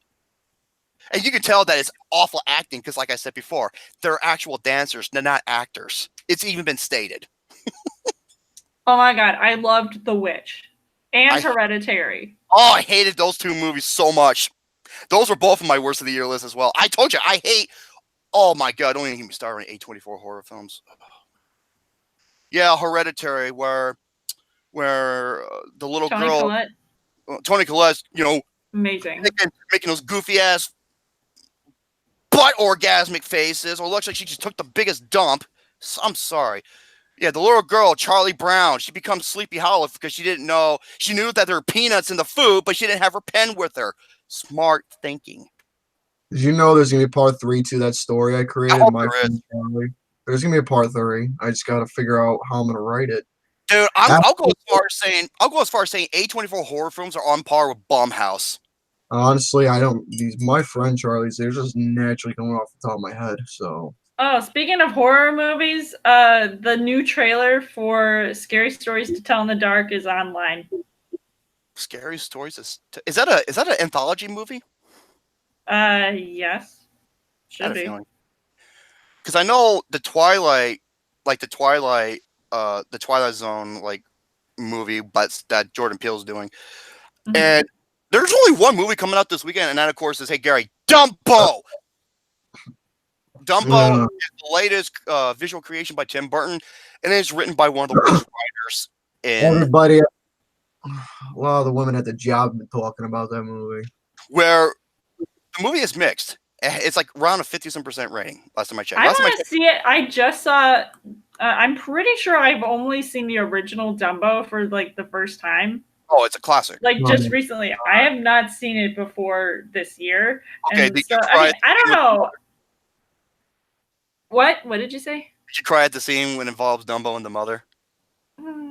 Yeah, that's I know I'm definitely gonna cry. I cried watching the new Dumbo trailer, but I don't know. We'll see what happens when I see this movie. People say it's early reactions say the movie is fun, but one person said it's a fun but yet messy experience. I'm just worried because Tim Burton, like, recently, like, he's made good stuff in the past, but I feel like now a lot of the stuff he's made is all like CGI heavy. Well, not only that, guess who's the writer? Aaron Kruger. He's one of the worst writers in Hollywood. It's so awful. Does he have a brother named Freddie? Or Diane. God damn it! God damn it! Diane Kruger. So, Holy fuck. easily Disaster Artist is easily my favorite A24 film. That was my number 10 best film of that year. So that's it. That's all my topics. Fuck A24 and fuck climactic bullshit or anticlimactic. Good. I want to end this fucking show. I got work tomorrow. All right. So and I gotta eat my burger. Can I have some? No. Oh! Go get your own.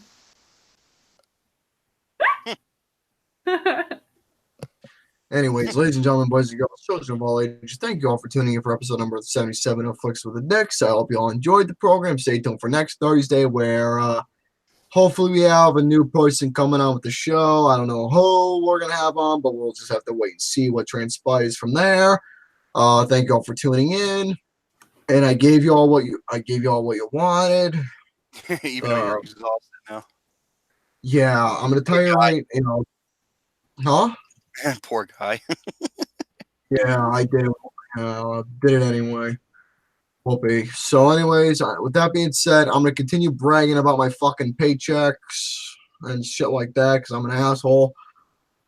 And so on. Well, at least I'm gonna brag to myself. So, with that being said, I'm gonna go lay down. I got work in the morning and all that other shit. So, ciao for now.